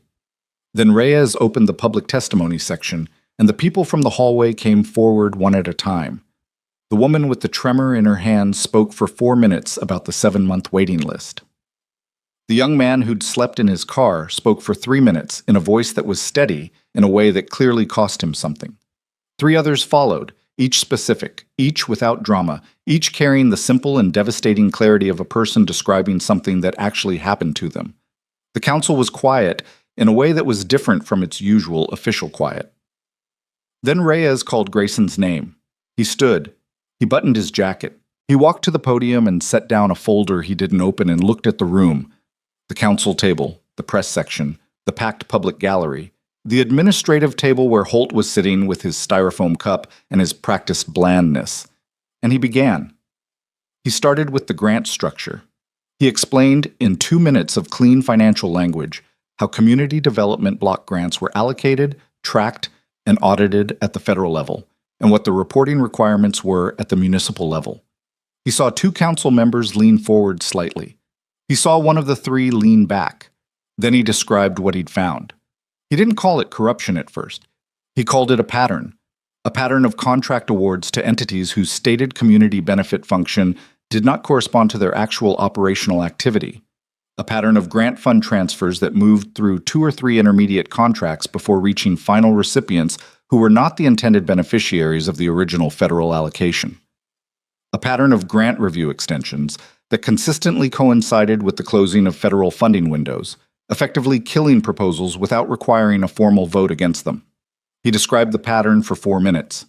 Then he opened the folder and said, "I'd like to submit to the record documentation that substantiates this pattern," and he passed a copy to Councilwoman Reyes, a copy to the clerk, and a copy to the press table. The room changed. It didn't change loudly. There was no gasp, no dramatic moment. What happened was subtler. A shift in the quality of attention, like a room full of people who had been watching one thing, suddenly understanding they were watching something else entirely. The Tribune reporter flipped immediately to the financial summary page. The NPR journalist leaned over to look. 2 council members began reading with the focused attention of people trying to figure out what they'd just been handed. Holt's blandness held for approximately 30 seconds. Then something behind it cracked, not dramatically, but visibly.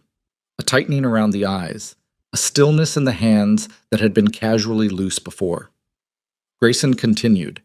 He named the specific contracts. He named Meridian Community Partners. He described the financial flows in the kind of plain language he'd spent 12 days calibrating. He did not name the council members. He named the contracts they'd approved. He let the room draw the line. It took about 45 seconds. Councilwoman Reyes stopped him. Not to shut him down, he could read the difference, but to ask a procedural question, whether the documentation he'd submitted was available in full to all council members. It was. She called a 10-minute recess. The 10 minutes lasted 22. When the council returned, 2 of the 3 had expressions that had moved from controlled discomfort to something closer to visible damage management. The third, a man named Alderman Price, who had approved 5 of the 9 contracts in the documentation, was speaking quietly and urgently to the council's legal counsel in the corner. Grayson stood by the window during the recess, and Natalie stood beside him, and neither of them said anything. She had her arms crossed and was looking at the floor. He could see her controlling something.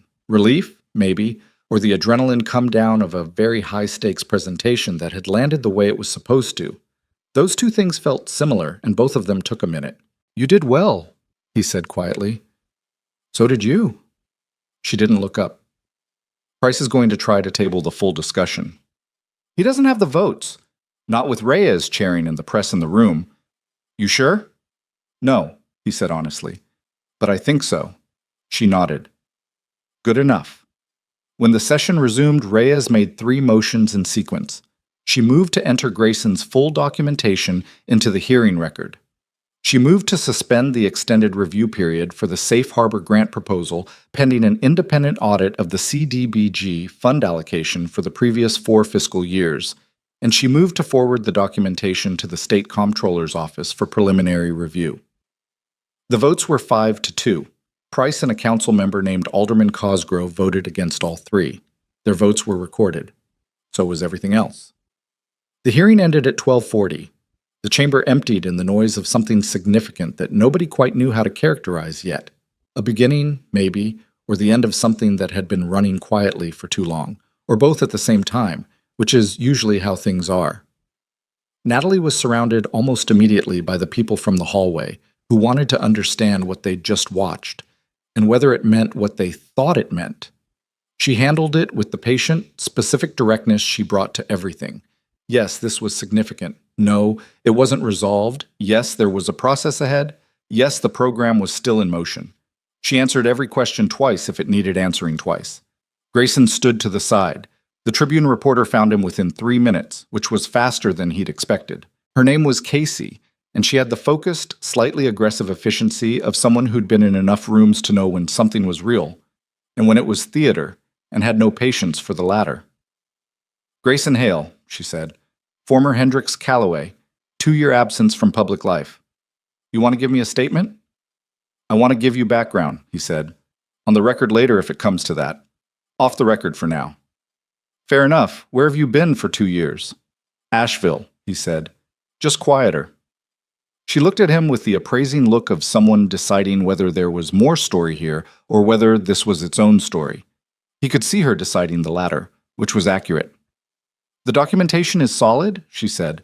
"My financial consultant and my attorney both reviewed it. It's solid." "The state comptroller referral, what's the realistic timeline?"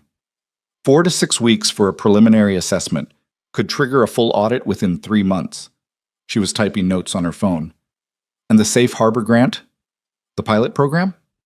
"The independent audit suspends the extended review, which means the grant decision has to be made within the standard timeline, 30 days.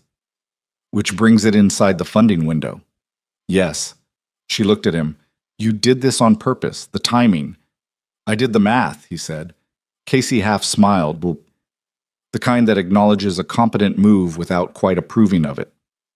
"I'll want an on-the-record interview eventually." "I know, call my office." He gave her a card which he'd had made specifically for today because he'd known this moment was coming and had decided to meet it rather than manage it. She took the card and moved on. He stood for a moment in the clearing space of the chamber, where the gallery was emptying and the council staff were collecting documents, and Price was still in a corner with the legal counsel, and everything that had been in motion for months was now in a different kind of motion, one with more visible consequences. His phone buzzed. A text from Ethan's school.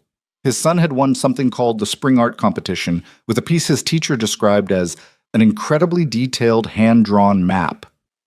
Grayson looked at this message for a long moment and felt something move through him that he couldn't name cleanly. Some combination of pride and tenderness and the specific joy of a moment arriving that you'd been hoping for without quite daring to.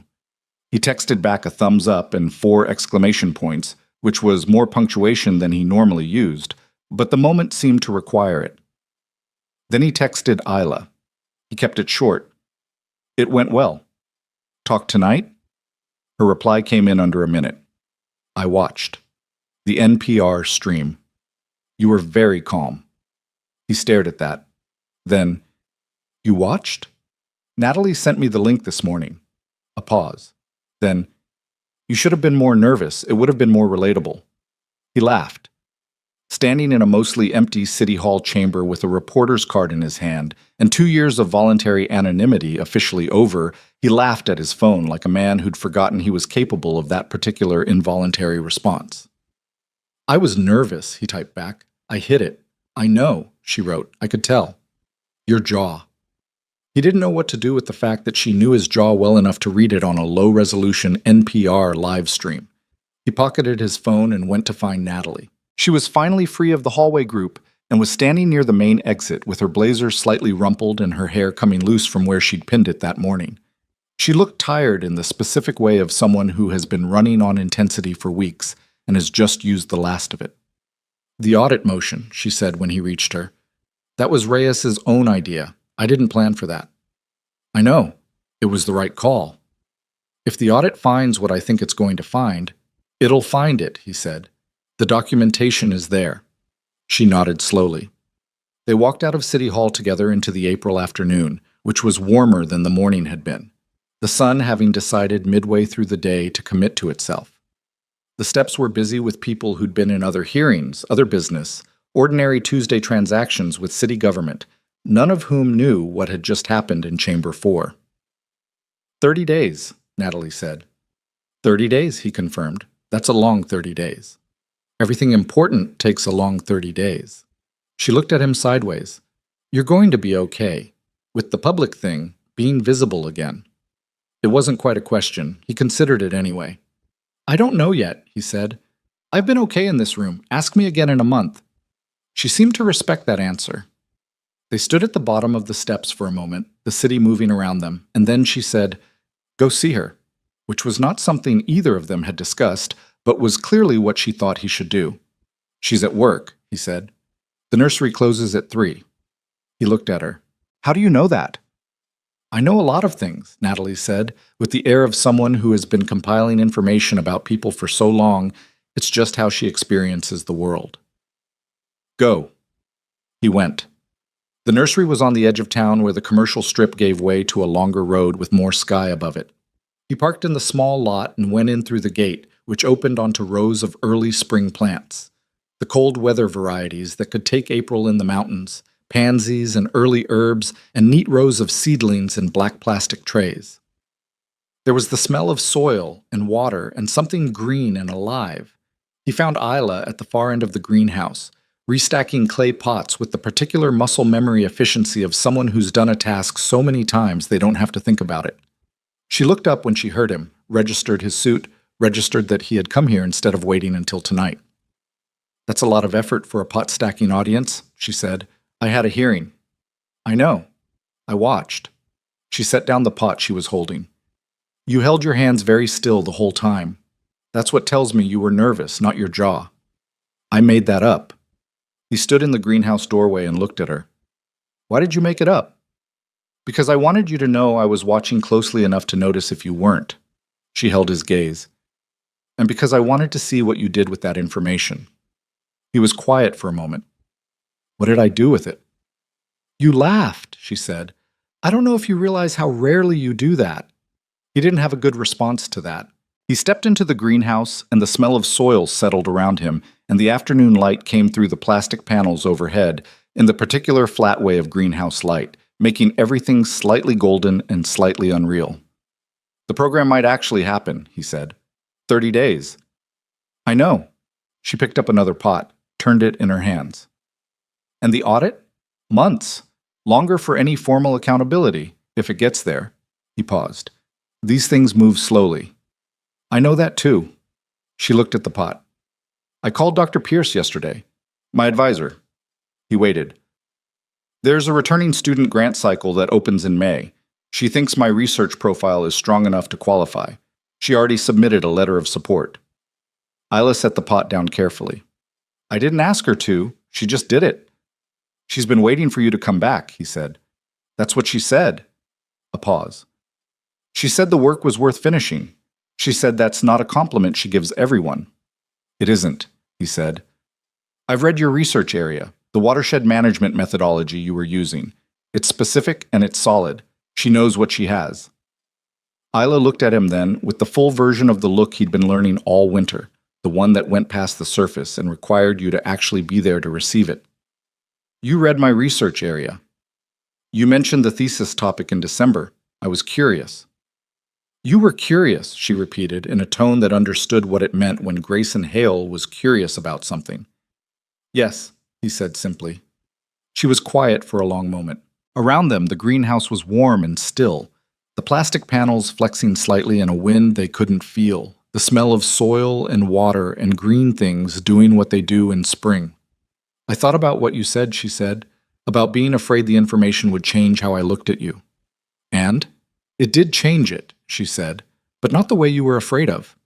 She paused, choosing the words carefully, because she was someone who chose words carefully when they mattered. I've been looked at by people with money before. People who helped me and wanted me to feel smaller for needing it. People who gave things so they could keep count. She looked at him. That's not what you did. That's not what any of this was. He didn't say anything.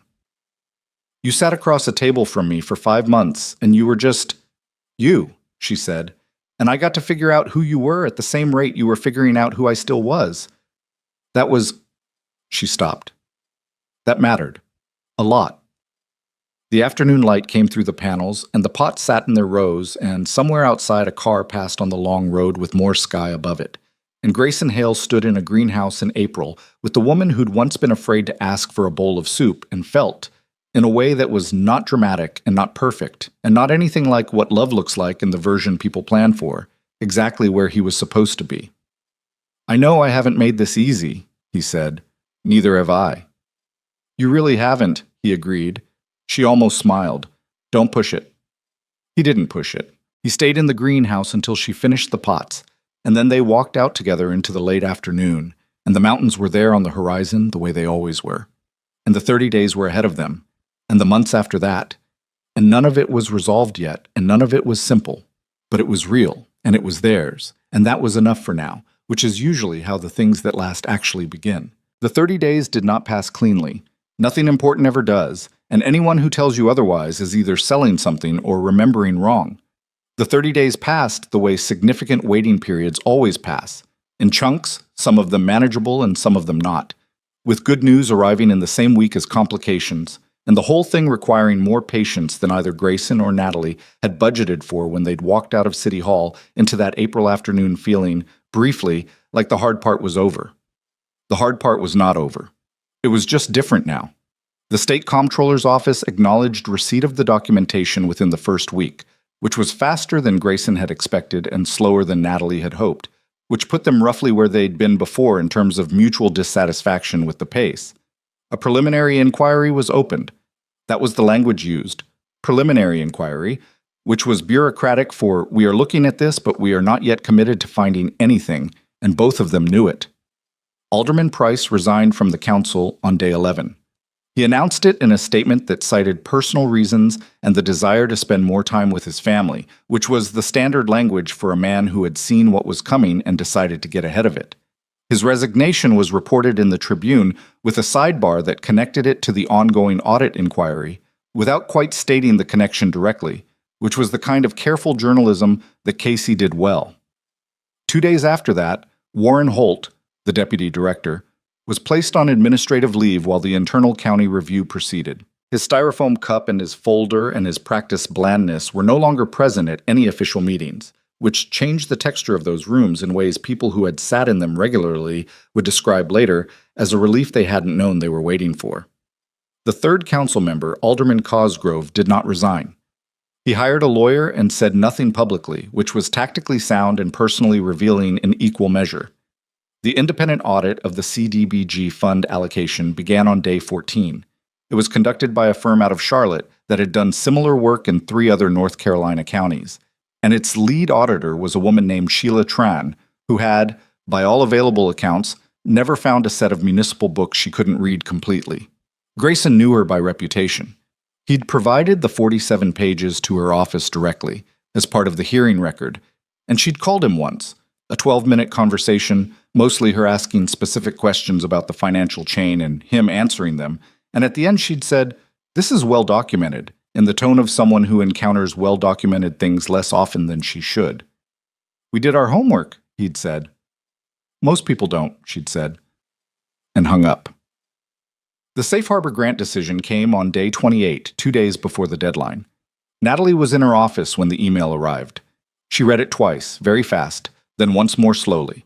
Then she sat back in her chair and did not allow herself to cry, which took about 30 seconds of active work. And then she called Grayson. "It's approved," she said. "Pilot program, 12-month funding cycle, full intake coordinator position included." There was a silence on his end. Not long, just a breath. "Natalie, I know. I know," she said again, because she didn't want either of them to say something that would make it smaller than it was, or larger than it was, and the only safe territory was those two words, repeated, carrying whatever weight was needed. They stayed on the phone for another minute without saying much, and then she had 4 other calls to make, and he let her go. She called Isla third, after her supervisor, and before the Tribune reporter. Isla was between shifts at the nursery when her phone rang, standing in the parking lot in the April sun with soil on her gloves and her hair coming loose from its tie, and she listened to Natalie's voice and felt something she didn't immediately have a word for, something that lived in the neighborhood of relief, but was larger than relief, more complex, with grief mixed into it because you can't be told that something that should have existed years ago is finally going to exist without feeling both things simultaneously. "It's happening," Natalie said. "Yeah," Isla said. She pulled off one of her gloves. The sun was warm on the back of her hand. "Yeah, it is." She stood in the parking lot for a few minutes after the call ended, not moving, just holding her phone and looking at the mountains on the horizon, and thinking about the night she'd stood at the edge of a sidewalk on Lexington Avenue and done the math on a chalkboard menu and found she came up short. She thought about the bowl of soup that appeared in front of her without her asking for it, and how she'd sat down because she was too tired to maintain the pride of standing.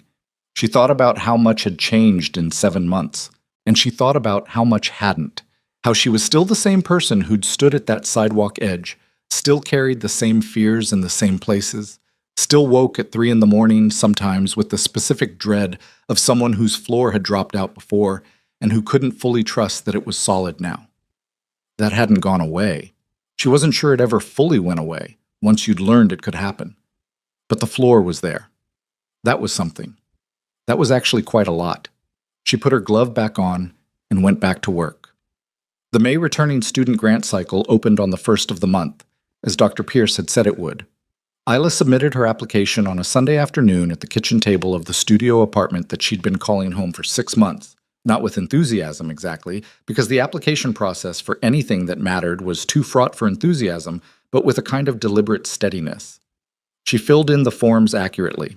She attached the research portfolio Dr. Pierce had helped her compile. She wrote the required personal statement in 3 drafts, the first of which was too careful, and the second of which overcorrected into something that sounded like a motivational poster, and the third of which was just true. What she'd been studying, what had interrupted it, what she understood now that she hadn't then, what she intended to do with the degree when she finished it. She didn't ask Grayson to read it. She'd thought about it, had almost texted him the document twice, and had stopped herself both times. Not because she didn't trust his judgment, she did more than she trusted most people's, but because this one needed to be entirely hers. He would have made it better, and she needed to live with the version that came from her, whatever it was worth. She submitted it at 6:14 on a Sunday evening, closed her laptop, and went to make dinner, which was pasta because it was Sunday and she was tired and pasta required nothing from her.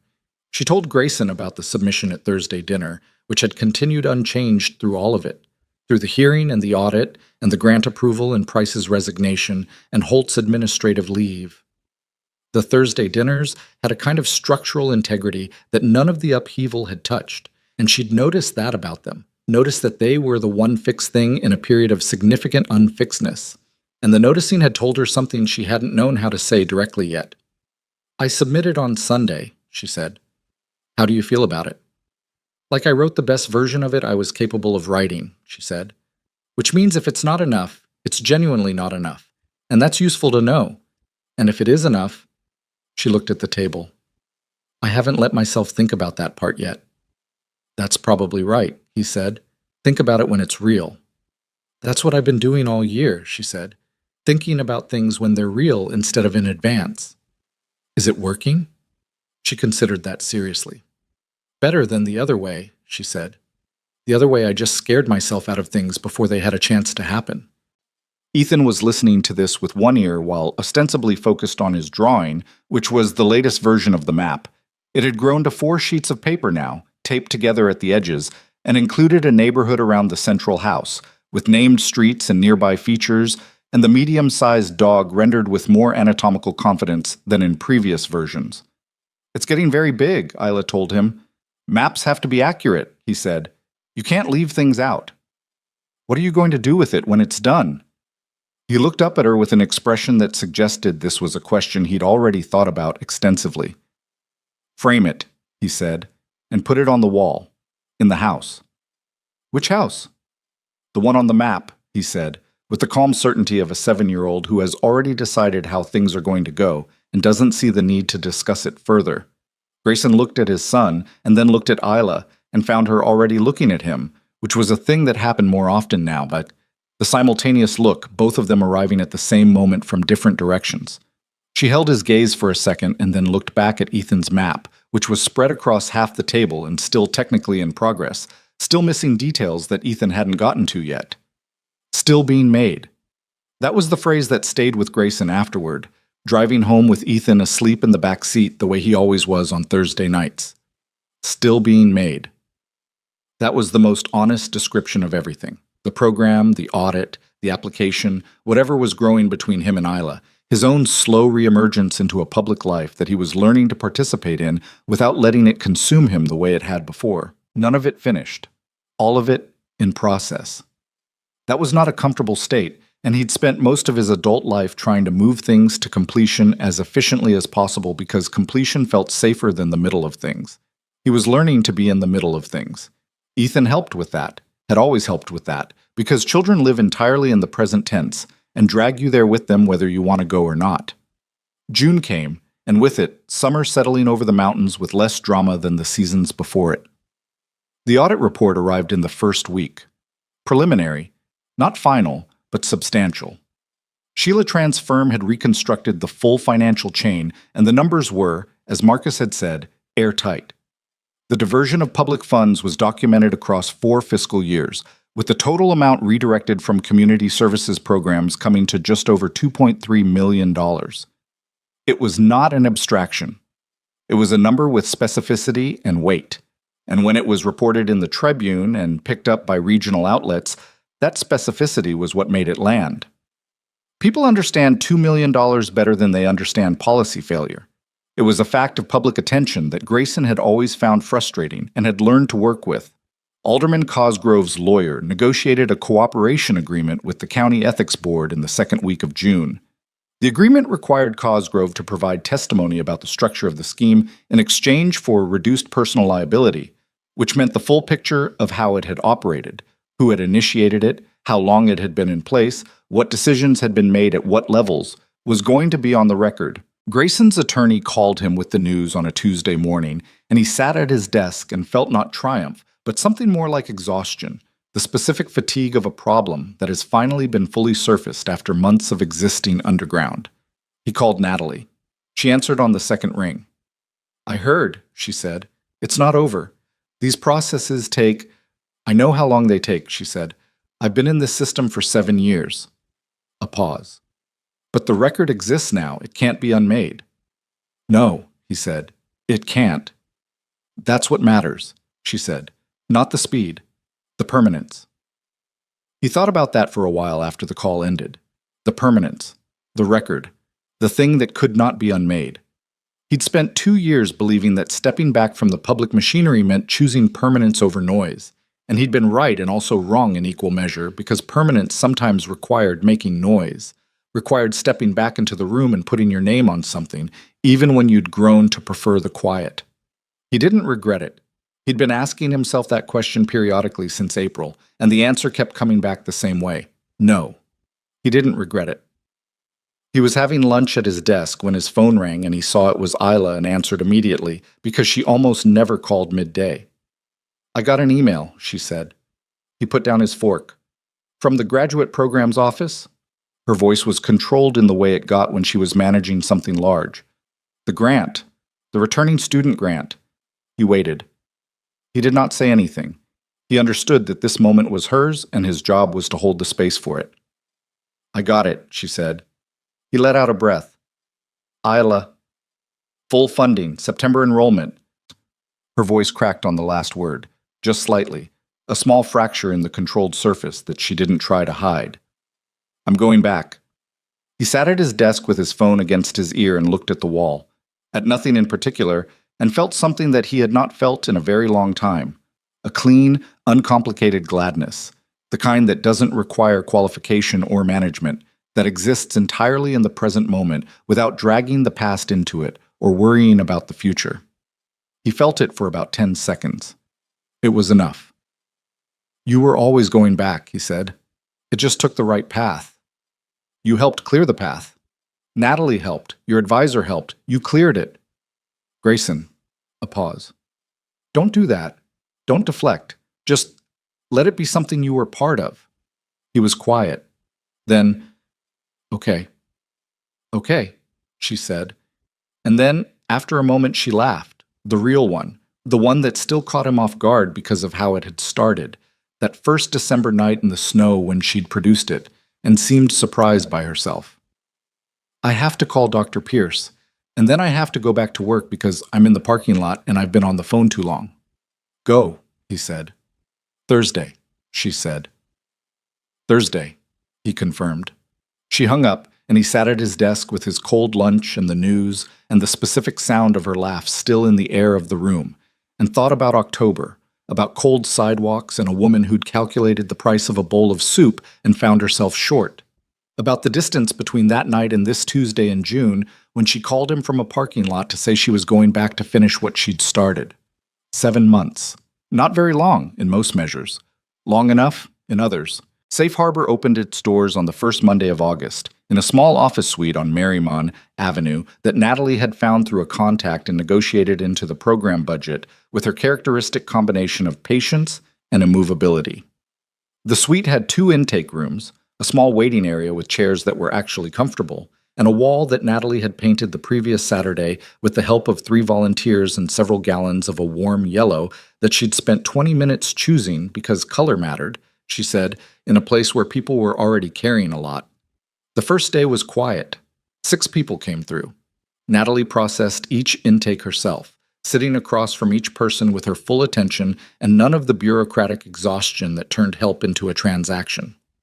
An intake coordinator had been hired, a young woman named Carmen who'd worked in community health for 3 years and understood both the case management side and the human side, EM side, which was the combination Natalie had spent weeks interviewing for. Grayson stopped by at noon briefly because Natalie had asked him to and because he wanted to see it. He stood in the doorway for a few minutes and looked at the waiting area with its comfortable chairs and the yellow wall and the door that was simply open, not behind a form or a waiting list, and thought about 47 pages of financial documentation and a Tuesday night 2 years ago when he'd stood at a podium in Washington and told a congressional subcommittee that the gap between policy intention and human outcome was the central failure of the system, and a man in the third row had nodded and written something down and nothing had changed at all. Something was changing. It was small and local and incomplete, and it would have setbacks he couldn't predict yet. But it was real, and it was built on something that hadn't come from the top down, which was the only kind of change that had any chance of sticking. He stayed for 12 minutes, said hello to Carmen, and left before Natalie could find someone for him to meet, because this was hers, and he was not going to accidentally make it about him by standing in it too long. Isla started her program in September. She was nervous in a way she hadn't been nervous since her first semester the first time. Not the performed confidence she'd sometimes used to manage fear, but genuine, unglamorous anxiety, the kind that lives in the stomach and doesn't respond to reassurance. She drove herself to campus the first morning, parked in the graduate student lot, and sat in her car for 4 minutes doing nothing in particular before she got out and went in. Dr. Pierce was waiting in her office, and stood up when Isla appeared in the doorway, which was not something Isla had expected, and for a moment neither of them said anything. Then Dr. Pierce said, "The watershed data held up. I want you to know that first." And Isla said, "Okay," and sat down, and they got to work. She told Grayson about those 4 minutes in the car at Thursday dinner that week. He'd asked how the first day was, and she'd said, "Fine," and then corrected herself. "I sat in the parking lot for 4 minutes beforehand because I was scared." 4 minutes isn't very long, he said. It felt long. What happened after 4 minutes? "I got out of the car," she said. "That's the whole thing," he said. "That's all it ever is." She looked at him. "Is that what it was like at the hearing, when you stood up?" He thought about it honestly. "I had approximately 30 seconds at the podium where I thought I'd made a significant mistake," he said. "Then I started talking, and the 30 seconds ended." "And after?" After I felt like myself again, which I hadn't fully for about 2 years. She held his gaze. I know that feeling, she said. The coming back to yourself. I know you do. Ethan had been listening, which he often did quietly and thoroughly. He looked up from his map, which had acquired a second level of detail in the past month. The house now surrounded by a street and neighboring houses and what appeared to be a small park with a bench, and said, Are you scared about different things now than you used to be? Both adults looked at him. I heard you, he explained, without apology. You were both scared before. Are you scared of different things now? Grayson considered his son seriously, because Ethan's questions deserved serious consideration. Yes, he said. Different things.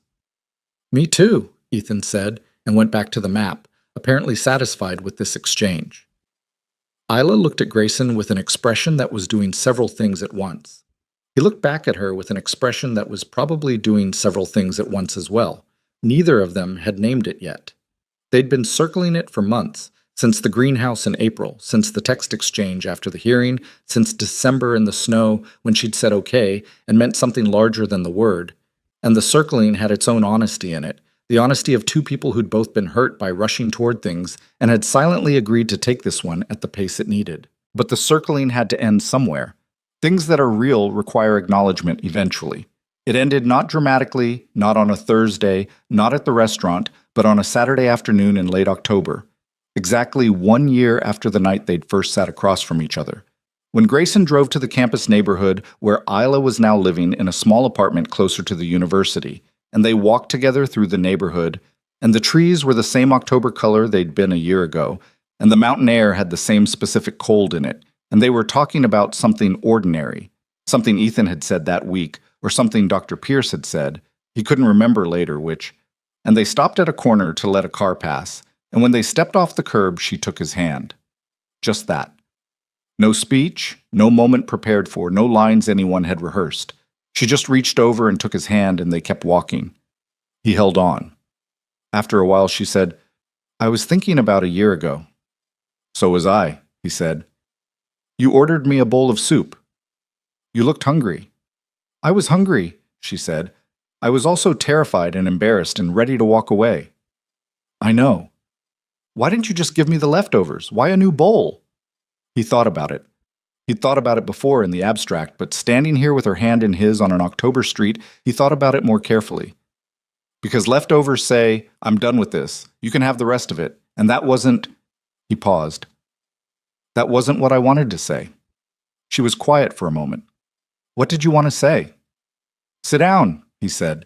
You deserve a full bowl. She didn't say anything for half a block. Then she said quietly, Yeah, that lands differently when I know you. Different how? Because I know you meant it, she said. Not as a gesture, not as charity. You just actually thought that. He looked ahead at the street. I did. You're a strange person, she said. But it wasn't a criticism. It was the kind of thing you say about someone whose strangeness you've come to need. He laughed. The involuntary kind, again. She smiled at the sound of it because she'd said something true about the laughing, and she knew it. They walked until the afternoon started going gray and cold, and then they found a coffee place and sat for another hour, and then he drove home, and she went back to her apartment and her research and her return to the version of herself that had been waiting patiently for the circumstances to become possible again. The months that followed had the quality of a life being properly assembled rather than frantically maintained. Isla's research moved faster than she'd expected once she had stable ground under her. Dr. Pierce confirmed in November that the thesis chapter she'd completed was the strongest work in the cohort, which Isla received with a flat look that meant she was overwhelmed and couldn't show it yet. Safe Harbor processed its 100th intake in January. The state audit of the CDBG funds resulted in February in the formal referral of Warren Holt and 2 Meridian Community Partners principals to the State Attorney General's office for investigation of misuse of public funds, a process that would take more months and possibly years because justice through institutional channels almost always did. But the referral was real, and the record was permanent, and that was what Natalie had said it would come down to. Grayson did 2 interviews in the fall, one with the Tribune, one with a policy journal that had been asking for a year, and found that public visibility, managed on his own terms and in his own time, was different from the version he'd left behind. He'd left behind a version that required him to be a narrative more than a person. What he was now was just someone who'd done something and was willing to talk about it, which was a much more manageable thing to be. He still ate at Fo Lien on Thursdays. Mrs. Nguyen still put in his order without being asked. Some things stabilize and become themselves and should be left exactly as they are. The wedding was in October, 14 months after the night Isla had taken his hand on a street corner, which, if you were counting, was 2 years to the month from the night she'd stood at the edge of a sidewalk and done the math on a chalkboard menu and found herself short.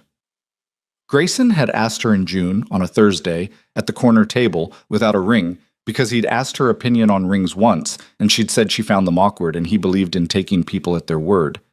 He'd asked her plainly, the same way he did everything that mattered. I want to build the rest of this with you. I want it to be a decision we both make. She'd looked at him for a long moment. That's not exactly a proposal, she said.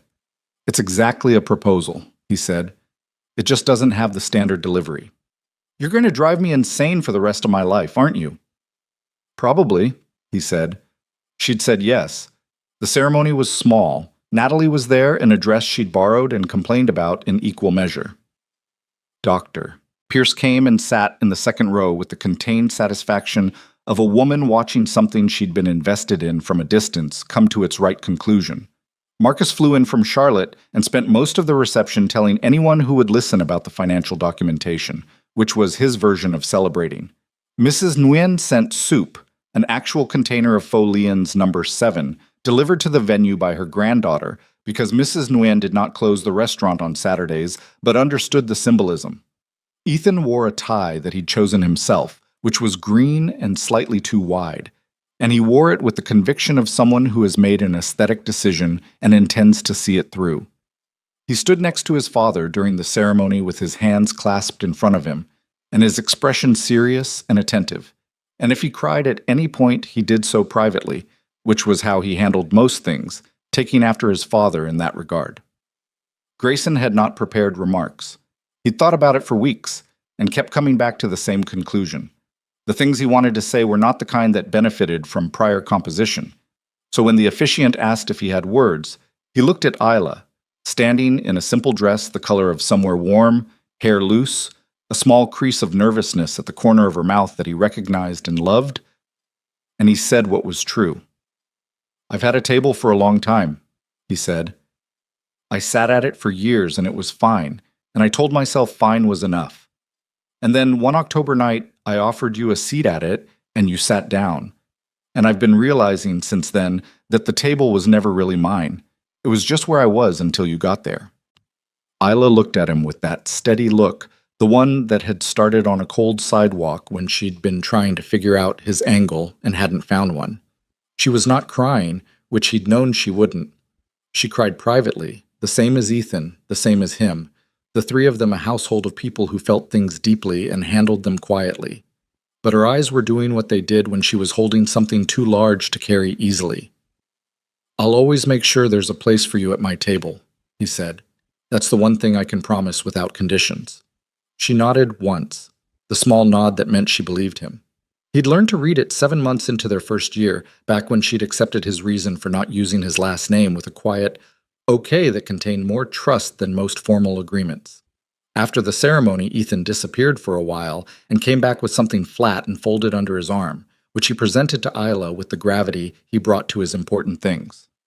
It was the map, the final version. 6 sheets of paper taped together. The house at the center with its 4 walls and triangle roof, the neighborhood around it with its named streets, the small park with the bench, and the medium-sized dog in brown crayon that had taken 3 months to get anatomically right. At the center, in careful second-grade letters that were more confident now than when he'd first written it, home. It's done, he said. Isla took it carefully, the way you take something that someone has been working on for a long time and wants to be received correctly. She looked at it for a long moment. The whole thing. All 6 sheets. You left space here, she said, pointing to an area to the left of the house, slightly emptier than the rest. That's for things that haven't happened yet, he said. You can't put them in ahead of time. She looked at him. He looked back at her with the patient certainty of a child who has thought something through and is confident in the conclusion. "That's actually very wise," she said. "I know," he said. "Can we have cake now?" They had cake. Later, much later, after the guests had thinned and Ethan had fallen asleep in a chair, the way he always did at events that went past his usual bedtime, Grayson and Isla stood by the window of the small venue and looked out at the October night. The mountains were out there, visible in a way that mountains sometimes are at night, darker against the dark, but present, the kind of permanent that makes human scale feel small without making it feel unimportant. 2 years ago tonight, approximately, she said, give or take a few days. You were eating alone. I was always eating alone, he said. She looked at him. What were you thinking about? That night, before I came up to the table. He considered it honestly. My son's teacher said he'd been withdrawn. I was thinking about that, about how to reach him, about whether I was doing enough. He paused. About whether fine was really enough. I think I'd been thinking about that for a while and just not finishing the thought. And then I interrupted. And then you sat down, he said, which answered the question. She was quiet for a moment. What was the question? Whether the table had room for anyone else. Outside, Asheville held its position under the October sky, all its complications and its ordinary lives and its slowly changing systems going on the way they always did, indifferent to individual moments in the way that cities are indifferent, too large and too busy to notice the specific. The mountains were less indifferent. Mountains keep a different kind of record. Isla leaned against him, not dramatically, just settling her weight slightly toward his, the small physical grammar of two people who have decided to be in the same space for the long run.